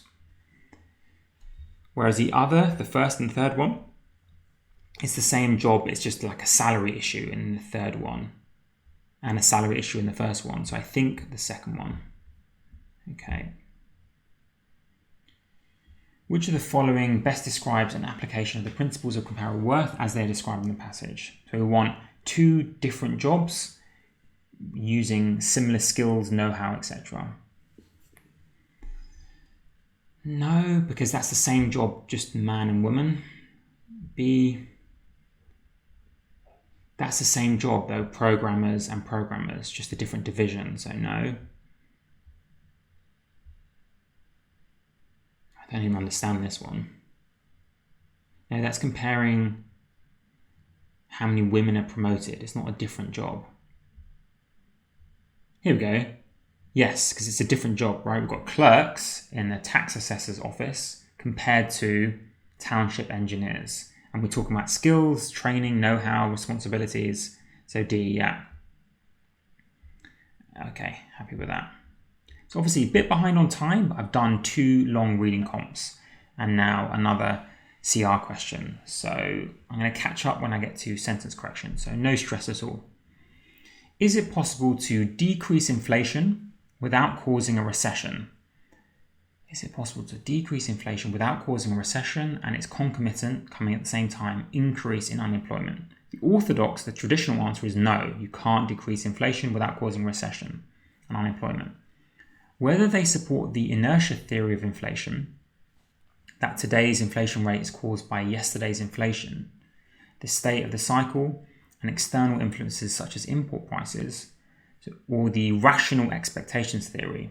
So there's 2 theories, inertia and rational expectations. That one is that inflation is caused by workers' and employers' expectations, coupled with the lack of credible monetary and fiscal policies. So they saying there's 2 different theories of inflation, but whether or not they support one or the other, most economists agree that tight monetary and fiscal policies, which cause recessions, are necessary to decrease inflation. Okay, so they've got 2 different theories about why inflation occurs, but whether or not they support one or the other, they think that tight policies to cut down on inflation will cause recessions. Okay, notice how much effort I put into understanding what they're talking about, because if I don't understand it, I'm really going to struggle with the answers. Slowest to read, fastest to answer is my mantra. They point out that in the 1980s, many European countries and the US conquered high, by these country standards, inflation, but only by applying tight monetary and fiscal policies that sharply increased unemployment. Okay, that's a historical example. Nevertheless, some government policymakers insist that direct controls on wages and prices without tight monetary and fiscal policies can succeed in decreasing inflation, just direct control. Unfortunately, because this approach fails to deal with the underlying causes of inflation, wage and price controls eventually collapse, the hitherto repressed inflation resurfaces, and in the meantime, though the policymakers succeed in avoiding recession, a frozen structure of relative prices imposes distortions that do damage to the economy's prospects for long-term growth. I'm going to need some water because that was a lot of reading. Okay, I think I understand what's going on, roughly speaking. Okay, the primary purpose, so we want an overall thing, a vague answer that sums it all up. To apply 2 theories, no, that was just one small part of the first few lines. To examine a generally accepted position. Yeah, because the position's in the first sentence. Is it possible to do this thing? And then the author doesn't step in with their answer. They just kind of examine it. Like some people say no, some people say yes. The author's not really supporting a policy. So it's not C. Explaining the underlying causes.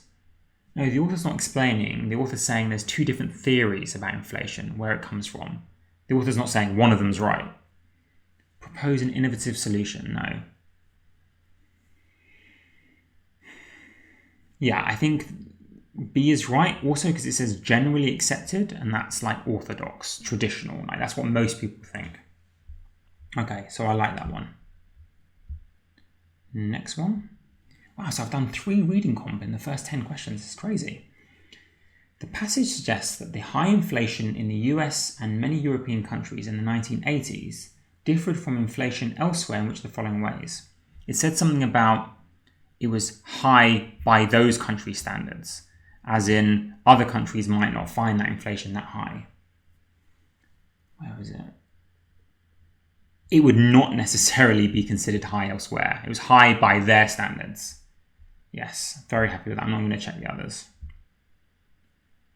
Which of the following, if true, would most strengthen the author's conclusion about the use of wage and price controls? The author said something like, it does succeed in decreasing inflation, but this approach fails to deal with the underlying causes of inflation. And even though it avoids a recession, it's really bad for the economy's long-term growth if you directly control stuff. And we want to strengthen the author's conclusion. And the author concludes that it's bad for the economy's prospects for the long term. So one of these 5 answers says, yes, it is bad for the long-term growth. Well, there you go. Hey, countries that repeatedly use wage and price controls do tend to have long-term economic growth rates that are lower than other countries. That's pretty definitive support. Just quickly glance at the others. Not B. Some countries. No, too weak. The word some is quite weak here. D. Policymakers believe. That word believe is so weak. Just because someone believes something doesn't make it true. E. They advocate. More concerned. The question isn't about who's concerned with something. So not E. Yeah, definitely A. That's a bit of an easier one for me. If you understand the passage, it gets a lot easier. Okay. Hopefully save a bit of time with these. Quick water break. Obviously in the real test, you're not having to read these all out loud, so you can go a bit quicker than I'm going here. The success of the program to eradicate smallpox has stimulated experts to pursue what they had not previously considered possible. Had stimulated experts to pursue what they had not previously considered possible. Better control, if not eradication, of the other infections, such as measles and yaws. Is there anything too wrong with that? I can't see it. B, what does it change?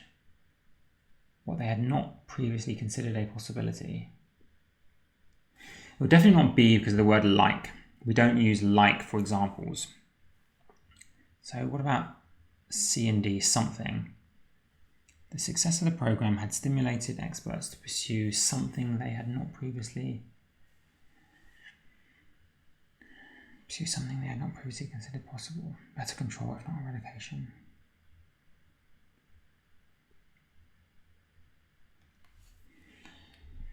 It is shorter as well. Instead of saying, like A does, of the other infections, such as of such infections as. It's shorter. It's about something versus what.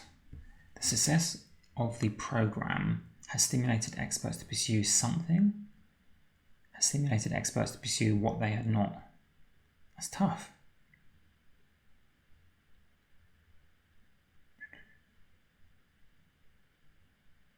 I think C is better though. It's just a shorter ending, right? Yeah, maybe something's better than what as well. Definitely not D, not considered a previous possibility. That's not how you say it. E, the possibility of what they had not previously considered. That's way too wordy. So C versus A, and I just think C is better because I slightly prefer saying something to what. But even if you don't like that reasoning, the ending is shorter. Of such infections as measles and yaws. Better control, if not eradication, of such infections as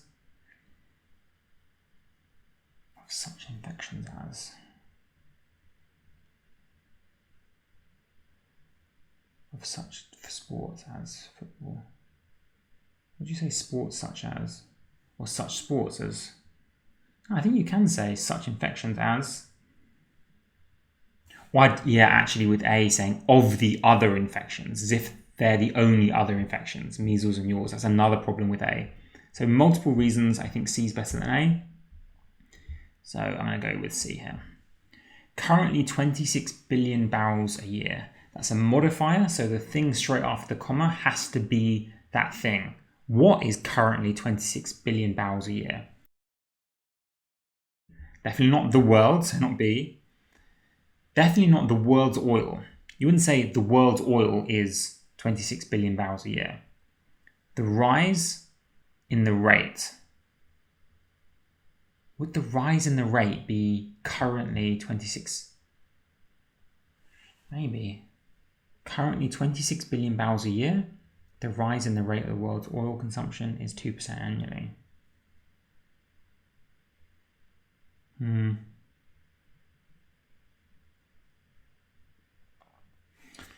Which one of these?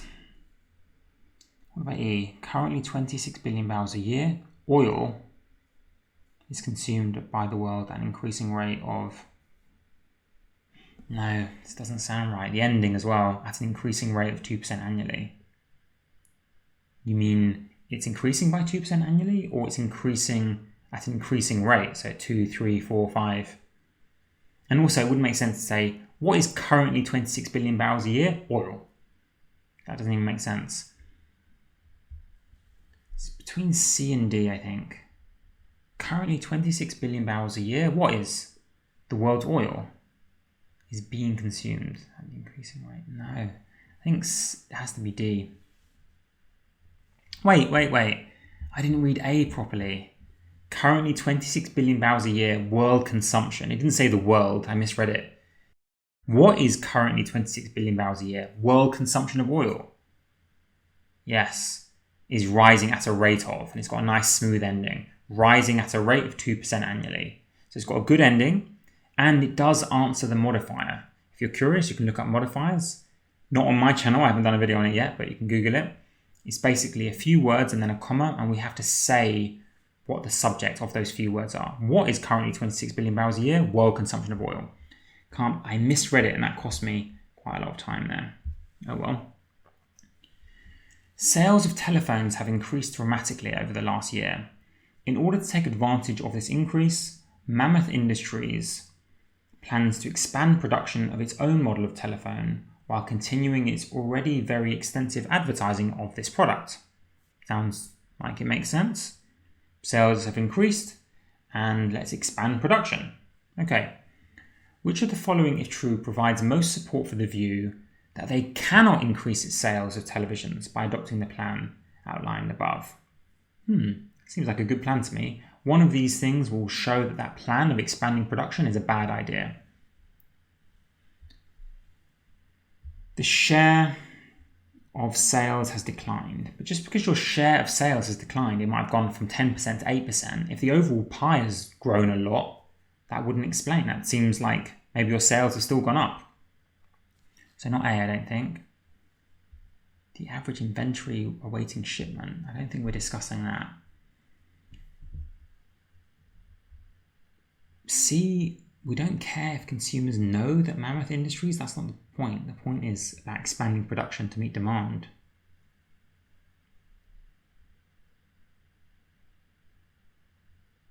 I think E is a lot better. It's not talking about share, it's talking about direct sales. Despite a slight decline in the retail price, sales have fallen. So even though they've cut prices during a year in which sales overall increased massively in the world, their particular telephones, the sales have fallen, suggesting that actually people don't want to buy their telephones. So expanding production won't help. Very confident with E there. Okay. 20 years ago, Tanzania put in place regulations requiring operators of surface mines to pay for the reclamation of mined out land. Sounds good. Since then, reclamation technology has not improved. Yet the average reclamation cost for a surface coal mine being reclaimed today is only $4 per tonne of coal that the mine produced, less than half of what it cost to reclaim surface mines in the years immediately after the regulations took effect. So technology has not improved, and yet the cost is half of what it was. Why is that? Which of the following, if true, most helps to account for the drop in costs? And we know it's not technology. Even after they began requiring surface mine operators to pay reclamation costs, coal mines in the place continued to be less expensive. That's about coal mines though, not reclamation costs. Oh wait, it's $4 per tonne of coal. I think I've got a prediction. I haven't even seen the answer. Maybe if the technology to get coal out has improved, they're getting way more coal, and that's why even though the price is the same, the price per tonne of coal might have gone down. I know it. That's going to be the answer. I bet you. Where is it? Not B. Oh wait, C could be good. Mine operators, damn it, wasn't my prediction, I don't think. Mine operators have generally ceased surface mining in the mountainous areas because reclamation costs per tonne of coal produced are particularly high for mines. Oh, it wasn't my prediction. Oh well, but it was a different answer, which is basically, it's not that we've got better at doing it and it's got cheaper. It's just the areas where it was really expensive, basically the mountainous areas, we've stopped doing it there. We've stopped doing the reclamation. And therefore the areas that are left are going to be cheaper on average. And that explains it. Okay. Yeah. Okay. So, yeah, I'm happy with that one. Didn't meet my prediction, damn, I could have showed off. More than 300 rivers drain into Siberia's Lake Baikal, which holds 20% of the world's fresh water, more than all the North American Great Lakes combined. Nothing wrong with that, is there? More than 300 rivers drain in, which holds this, more than all the North American Great Lakes combined. I don't really have time to explain my answers as much as I was before because of time, so I'm just going to have to go with that. It's to do with modifiers, not liking this pronoun it in the C, with more than 300 rivers draining into it. Same with D, the it there. Yeah, okay, A. I'm definitely down on time, 20 questions in 28 minutes. Analysing campaign expenditures, the media. That's a modifier that fits though, because it is the media that's analysing. Analysing campaign expenditures, the media has had as a focus the high costs and low ethics of campaign finance, but they have generally overlooked the cost of actually administering elections, which includes this. The media has had as a focus the high costs. Seems right to me. Not B, because analyses, plural, it would be have been focused on, not has. C looks decent. Analysing campaign expenditures. In analysing campaign expenditures, the media have focused on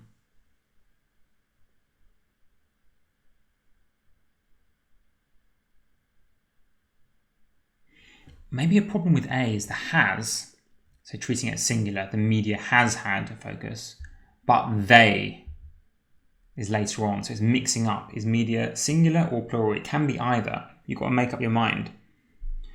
Whereas C keeps it plural. The media have focused on, but they. So I think C for that reason. Yeah. E is too long. And again, it's got the has. So I think C for the reasons of plural versus singular. Yeah. Okay, excavations of the Roman city of Sepphoris have uncovered numerous detailed mosaics depicting several readily identifiable animal species: a hare, a partridge, and fish. Cool. Oddly, most of the species represented did not live in the Sepphoris region where the mosaics were created. Since identical motifs appear in mosaics found in other Roman cities, however, the mosaics of Sepphoris were very likely created by travelling artisans from some other part of the Roman Empire.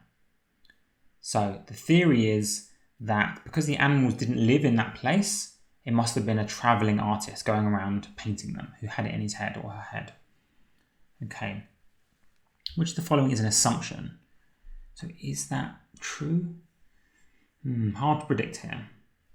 We're not talking about the stone that it was produced on, so not A. There is no single region. We're not talking about whether there's a mythical region where all these animals were living. It's not really the focus. No motifs appear in the mosaics that do not also appear. Yeah, so nothing's unique to those mosaics, but that's not an assumption. The argument wasn't saying these guys are totally unique. The point was who was drawing them. All of the animal figures are readily identifiable as representations. It's not about identifiable is like how easy is it to spot which species. That's not the focus. The focus is on who drew them. E. There was not a common repertory of mosaic design with which artists who lived in various parts were familiar. There you go. So they weren't travelling artisans. They didn't move around.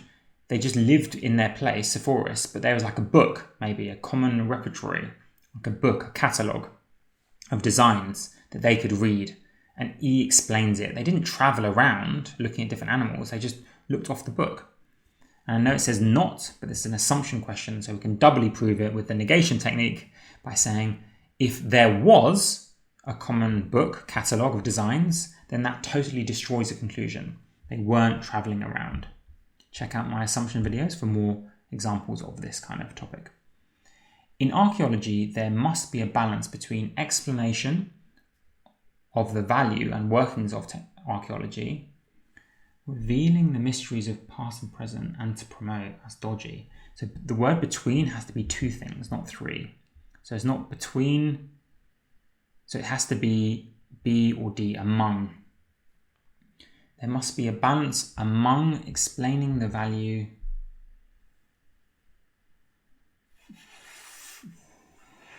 among explaining the value and workings of archaeology, revealing the mysteries and promoting. That's parallel. Explaining, revealing, and promoting. Whereas D is explaining the revelation and to promote. So I think B is best. Obviously, I'm speeding up here. I'm not checking as much just because of time issues. Citizens of Parktown are worried by the increased frequency of serious crimes committed by local teenagers. In response, the city government has instituted a series of measures designed to keep teenagers at home in the late evening. Okay, fair enough. Even if the measures succeed in keeping teenagers at home, however, they are unlikely to affect the problems that concern citizens, since most crimes committed by local teenagers take place between 3 and 6. But notice they changed it. Now they're talking about most crimes here, but before they were talking about serious crimes is what the citizens were worried about. So I can already see a flaw here, which is maybe the crimes between 3 and 6 are like the petty crimes, like vandalism, whereas the serious crimes are after 6. And so this will solve the problem. That's my prediction anyway. But let's find out which of the following will weaken the argument. A is argument by analogy, saying that other places this didn't work, and the GMAT rarely likes that. B is exactly what I was talking about. I even guessed vandalism. Let's check the others though. C is not weakening, that's just what the argument admitted already. Remember, the argument is saying this is unlikely to affect the problem. Any decrease in the need for police patrols would not mean... We're not talking about police patrols though. It's taking your eye off the topic, which is these crimes. Schools in Parktown have introduced a number of after-school programs available to 6. Again, it's the eyes off the topic of crimes. I think it's B, because it's what I said. It's the weakness of the argument is you're talking about most crimes being between 3 and 6, whereas the citizens care about the serious crimes. And it could be that the afternoon ones are just the lesser crimes. Okay, that was a great example of making a prediction that really helped. Fossils of a whale that beached on an African shore more than 1 million years ago and was subsequently butchered. Problem with that is the subject is fossils, and it wasn't the fossils that was subsequently butchered. Same with B, because the subject is the fossils, and they weren't subsequently butchered.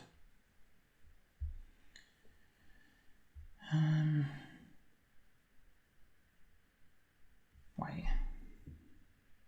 All the answers have that. It just reads really badly to me, but maybe it's right. Let me check it again.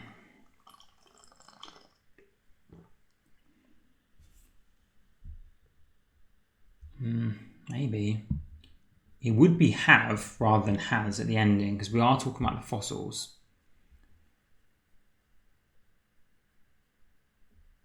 I guess that clarifies we're linking together beached and was butchered. Okay, so maybe we can get away with that.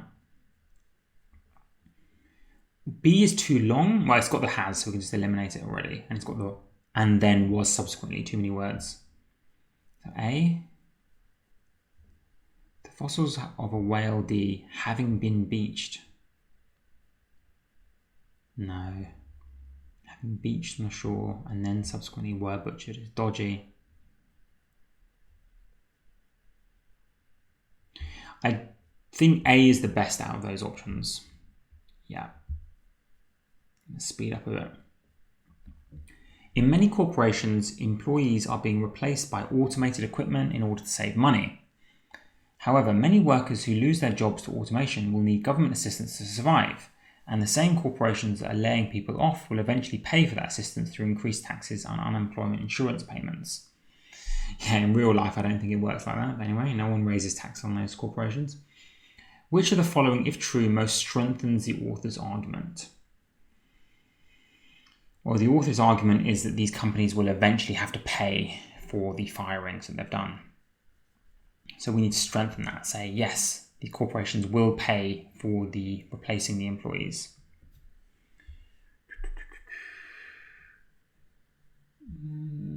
A and B are decent. They've just got this word many that kind of make them kind of weak.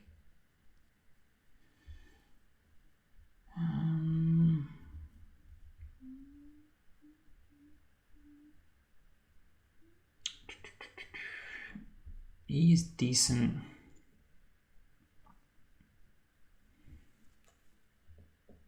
But it's not really the focus. We're not trying to say corporations won't make a profit. We're just saying that they will eventually pay through other means, like government things, like taxes and payments.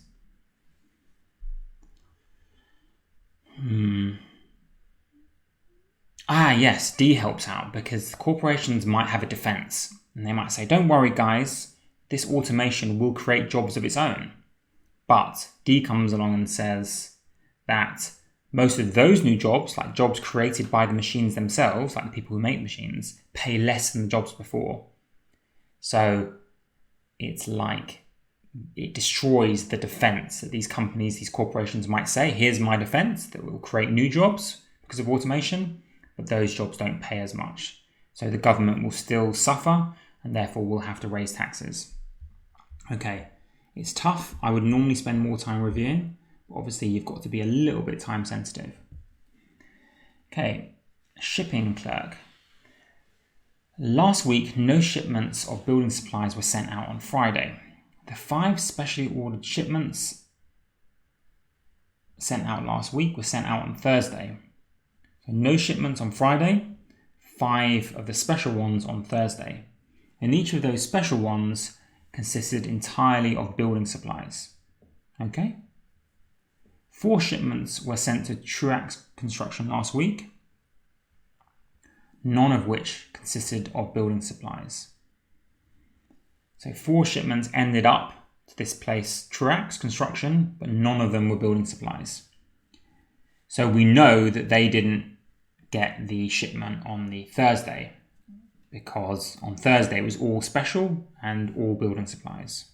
And also not on Friday because no building supplies were sent on Friday. A. All of the shipments of building supplies last week were specially ordered. No, we don't know that because there might have been building supplies on the Wednesday or Tuesday. Actually, wait.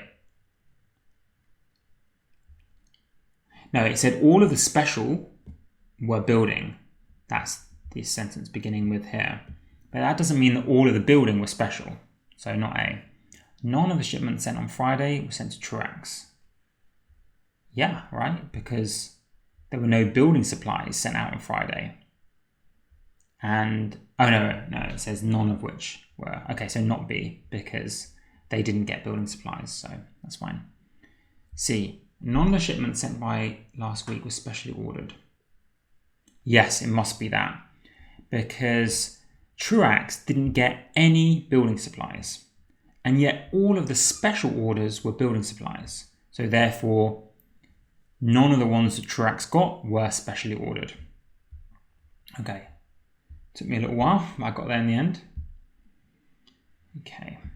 The new image of Stone Age people as systematic hunters of large animals rather than merely scavenging for meat.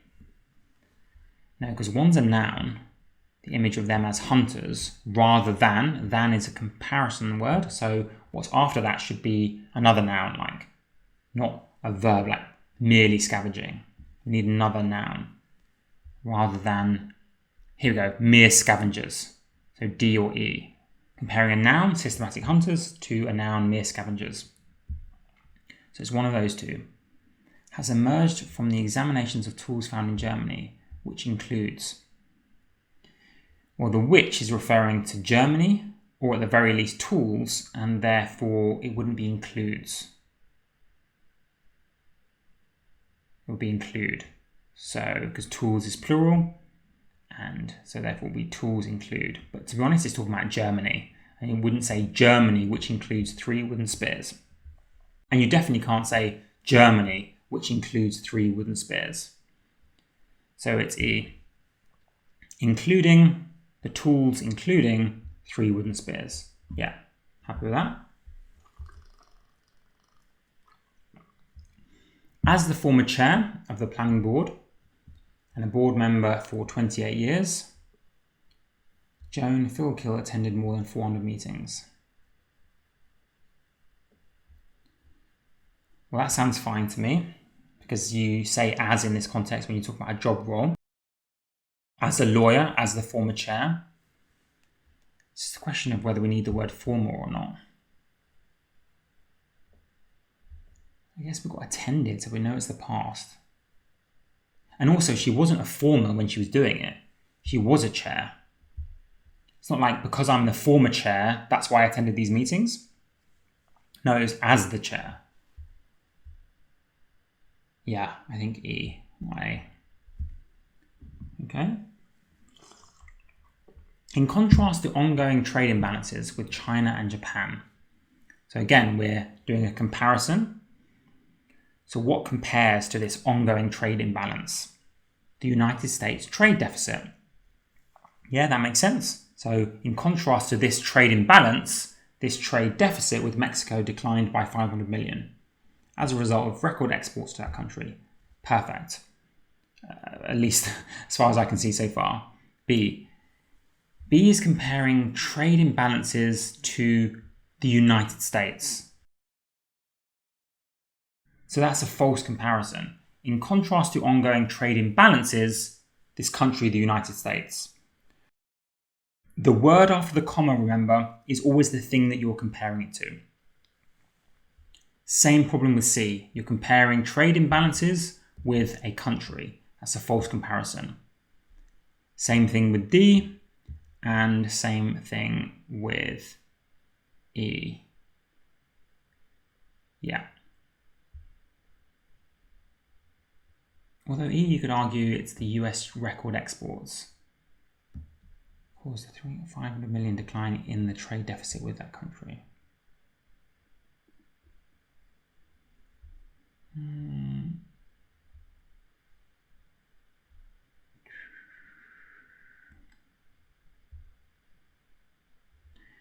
Let's see, E compared to ongoing trade imbalances. I just think a trade deficit is much more of a clearer comparison to a trade imbalance. So I'm going to go with A. With surface temperatures estimated at minus 230 degrees Fahrenheit, Jupiter's moon Europa has long been considered far too cold to support life. And with 60 square miles of water. Yeah, B. Because the with is a weak thing. And with, what does it mean and with? Does it have it? Whereas B is just clarifying what we've already said. It's 60 square miles of water, thought to be frozen from top to bottom. That's the explanation of it's been considered far too cold to support life. Whereas the and, like with A and C, sounds like we're making a separate point, which we're not. It's the same point, just restated. Don't have time to check the others. As the honeybee stinger is heavily barbed, staying where it is inserted, this results in... I said dodgy. This results in the act of stinging causing the bee...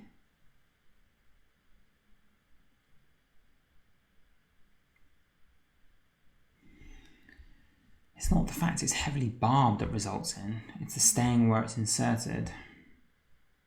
So the this is not clear what you're talking about. B is better, but then with again, like I said.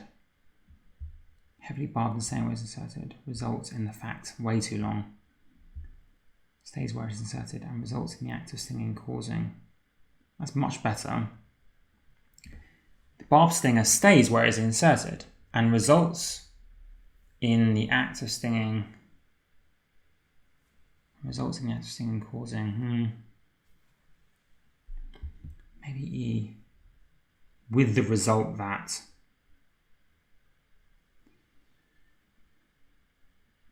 The problem with, you might say, I know it's got with, but the problem with D is what results in the act of stinging.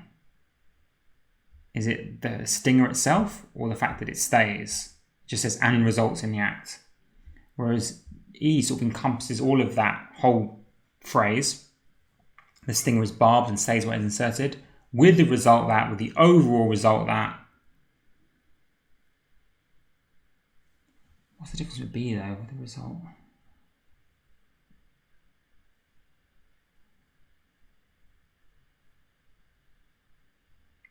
It's the difference is that we've got this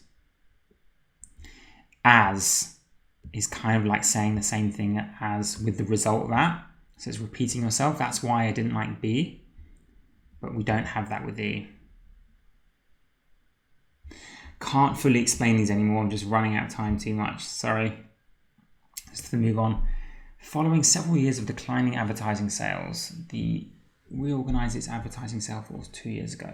Before the reorganization, sales force were organized geographically, with some sales representatives concentrating on city centre businesses and others concentrating on different outlying regions. I have to really speed up now. 1 minute per question. The reorganization attempted to increase the sales representative knowledge of clients' businesses by having each sales representative deal with only one type of industry. So it's not geographically based, it's now industry based. And the sales increased. In assessing whether the improvement in sales can be properly attributed to the reorganization, it will be helpful to find out each of the following except. So for except questions, I've talked about this in another video, we're looking for one answer that either says the opposite or is just irrelevant. That's usually the answer. One of these is just going to be irrelevant to the argument.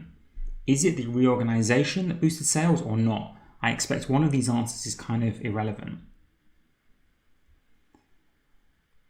B is relevant because if circulation has increased, that's why sales have gone up. C is relevant. If there was a turnover in personnel, then maybe it's that, not the reorganization that affected sales, like new people, fresh ideas. I think that's relevant. D is relevant. E is relevant. That's why sales might have gone up or advertising revenue. But this one, A, what proportion of the revenue was generated by sales? that fact doesn't really tell us anything about whether the reorganization was to blame or not. We don't care what proportion of our sales come from advertising. So I think that's the irrelevant answer. It doesn't help inform whether the argument is correct or not. And that's usually the case with accept questions. You're looking for the irrelevant option. A study following a group of teenagers who had never smoked and tracked whether they took up smoking and how their mental health changed. Okay, I'm not going to have time to read anymore just because of the time. I'm just going to do it in my head now. Such depression, taking up smoking was 4 times as high as it was among those who had not.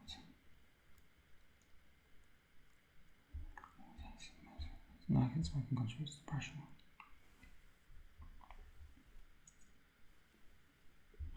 Is it smoking causes depression, but maybe it's depression that causes smoking. So to strengthen the argument, we've got to show that it's not depression causing smoking.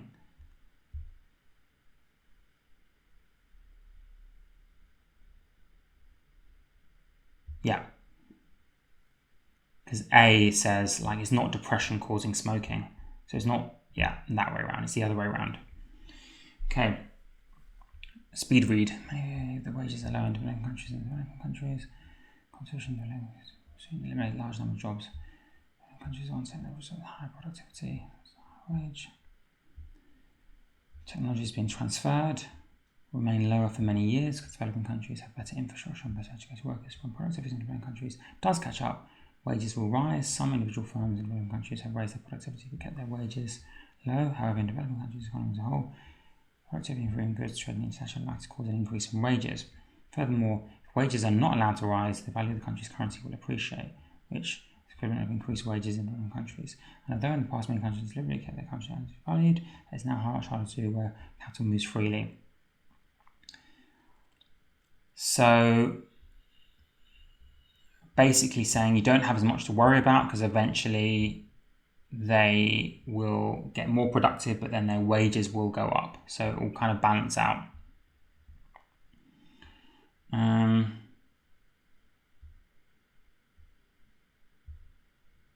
Yeah, present information relevant. The commonly held belief is many people believe in the first bit, and this information all down here is relevant in evaluating that. Don't even have time to check the others. Which the movement were restricted, which of the following would be likely? It was somewhere down here. Maybe currencies could be undervalued, because that's not possible now because capital moves freely. If capital were restricted, currencies could be undervalued. Where's that?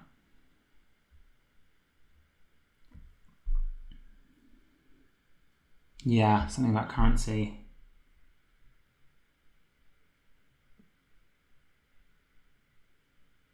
Yeah, that's the only one.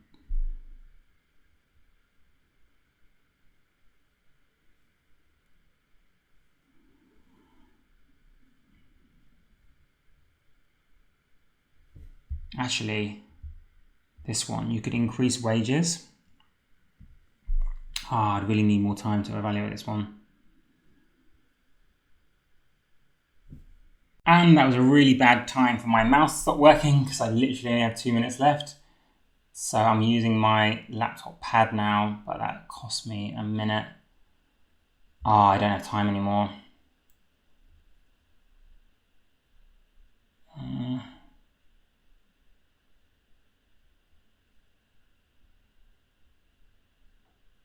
Yeah, I don't have time. Oh dear. Okay, let's just start guessing. Should best explain why in developing country. If I had 2 more minutes, that'd be so much better. Some firms have raised their productivity. Can you pay for low wages?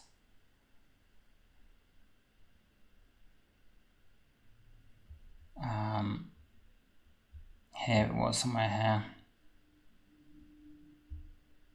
Which are influenced by average productivity in the country's economy.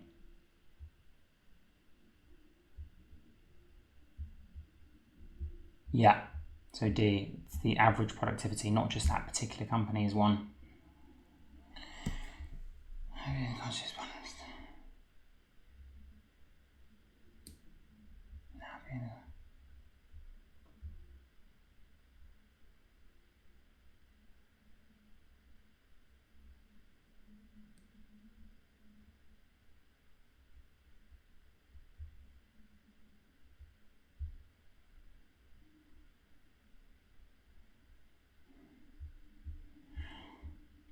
think A is the best of those. Can't really explain, of course.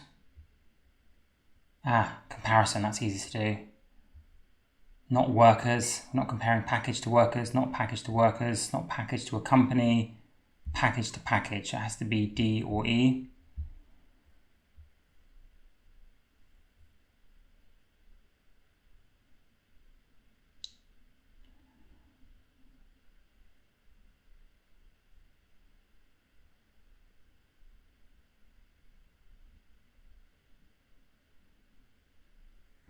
I can't check them. It's not enough time. It's one of those two because of the comparison.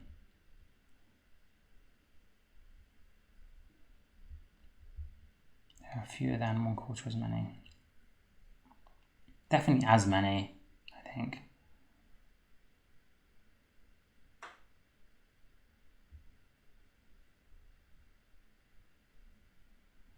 Not D or E.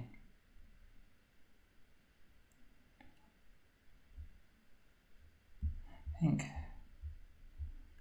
I'm torn between those two. I'm really not sure.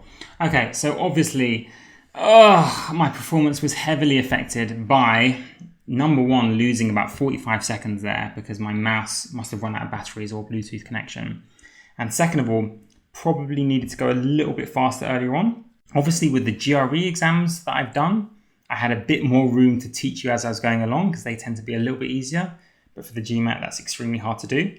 I did try my best to try and teach you as I was going along, but obviously that cost me a little bit in terms of time. I really still hope that it was useful for you to see.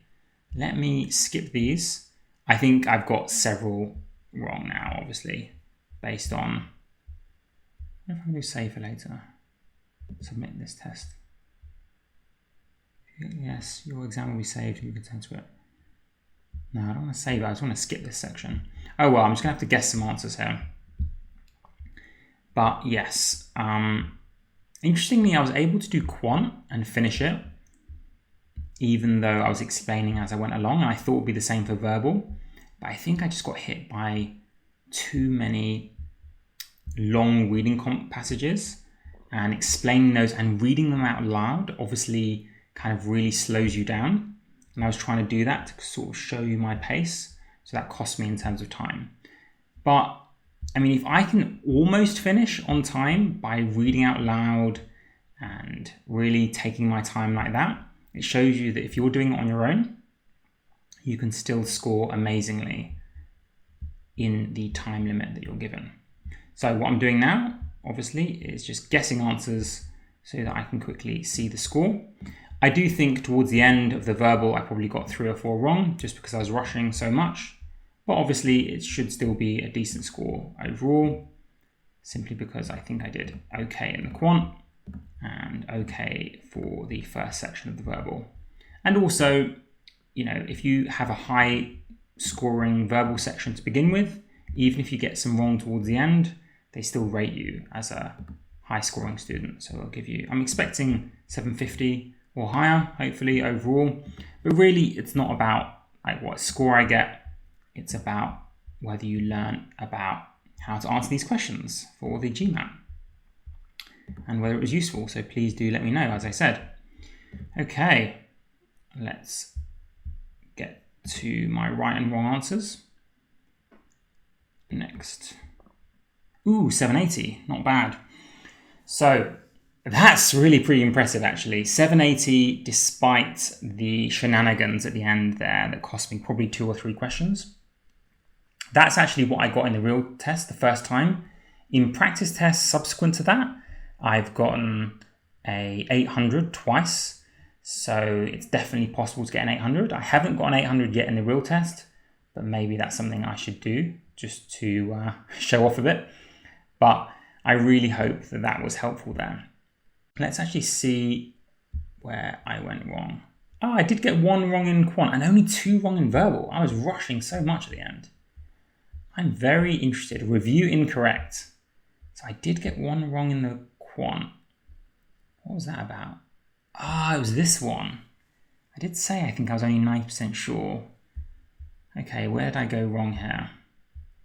Both statements. I need S to the right of 0. Why? Why do I need s's to the right of 0?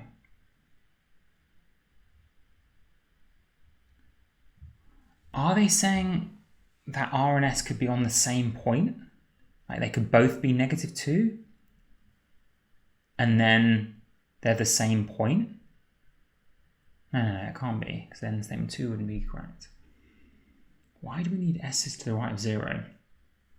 Maybe one of you guys could write in the comments. Obviously, I could figure it out for myself, but I'm quite curious about the one. Quite curious about that one. Is 0 halfway between r and s? S is to the right of 0. So we need to know s is positive, apparently. Oh, maybe they're all negative numbers? They could all be negative numbers. In my examples, I was always keeping t being positive. If they're all negative, then it could work. R could be like -4, -4, and s could be like -2, and then the distance between t, which is say -1, and s. Okay, yes, you need to know s is to the right of 0, because that proves that t is also positive. That's the mistake. In all the numbers I picked, I kept t as being positive, which was a mistake. Okay. So this probably explains why I didn't get an 800 in the real test. Oh, this one was wrong. Oh no, I'm actually surprised by this. I guess it was a bit of a leap. In my answer, I kind of glided over it, but it was a bit of a leap to say that even though they pay less, therefore the government suffers. That wasn't really the point that the government suffered. It's whether the corporations would suffer. And A is more direct because they can't find jobs, it says in answer A, and the question talked about unemployment insurance payments. Yeah, it wasn't about how much they were paid. Okay, I let my guard down. I hold my hands up. Yes, you might say, okay, it's got the word many, so it's a weaker answer. But it does, the rest of the answer is much better than my choice because it says that they won't be able to find jobs, which is directly linked to the conclusion, which is the corporations will have to make up for those unemployment insurance payments. So yes, I hold my hands up. A is better than D. I'm not going to complain there. Notice, by the way, when I talk about non-official tests from other providers, I'm often saying like, I think the question's wrong or phrased badly. Notice how I'm never saying that here, because with the official materials, that very rarely happens. The last one. I was torn between C and B. I said as many, right? Why did I change my mind? I literally said as many, and then I was like, I clicked something else. I was just so rushing. I think I had like 7 seconds left. I was so rushing. I said it's as many. Why did I change my mind? A few of them 1/4 as many. Yeah, there are a few of them 1/4 as many drive-ins. That's terrible. I just rushed. I think I was just considering C, so I left the button on there, but then just moved on. And that concludes, I don't think I got anything else wrong from the quant or verbal. And that concludes this video, actually.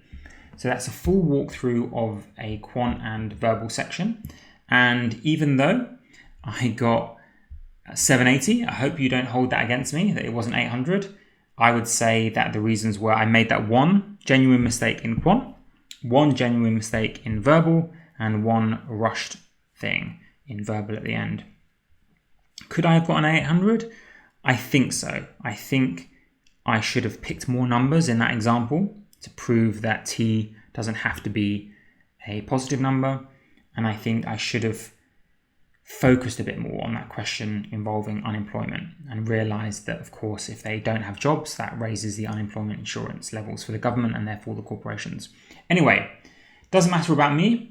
It's about you. Did you learn anything? Please let me know in the comments. I know most of you are studying for the GRE, but I hope even those studying for the GRE learn a lot because I think 5 out of the 6 sections are still super relevant. Okay, maybe not sentence correction, but the others will really help you for quant and verbal.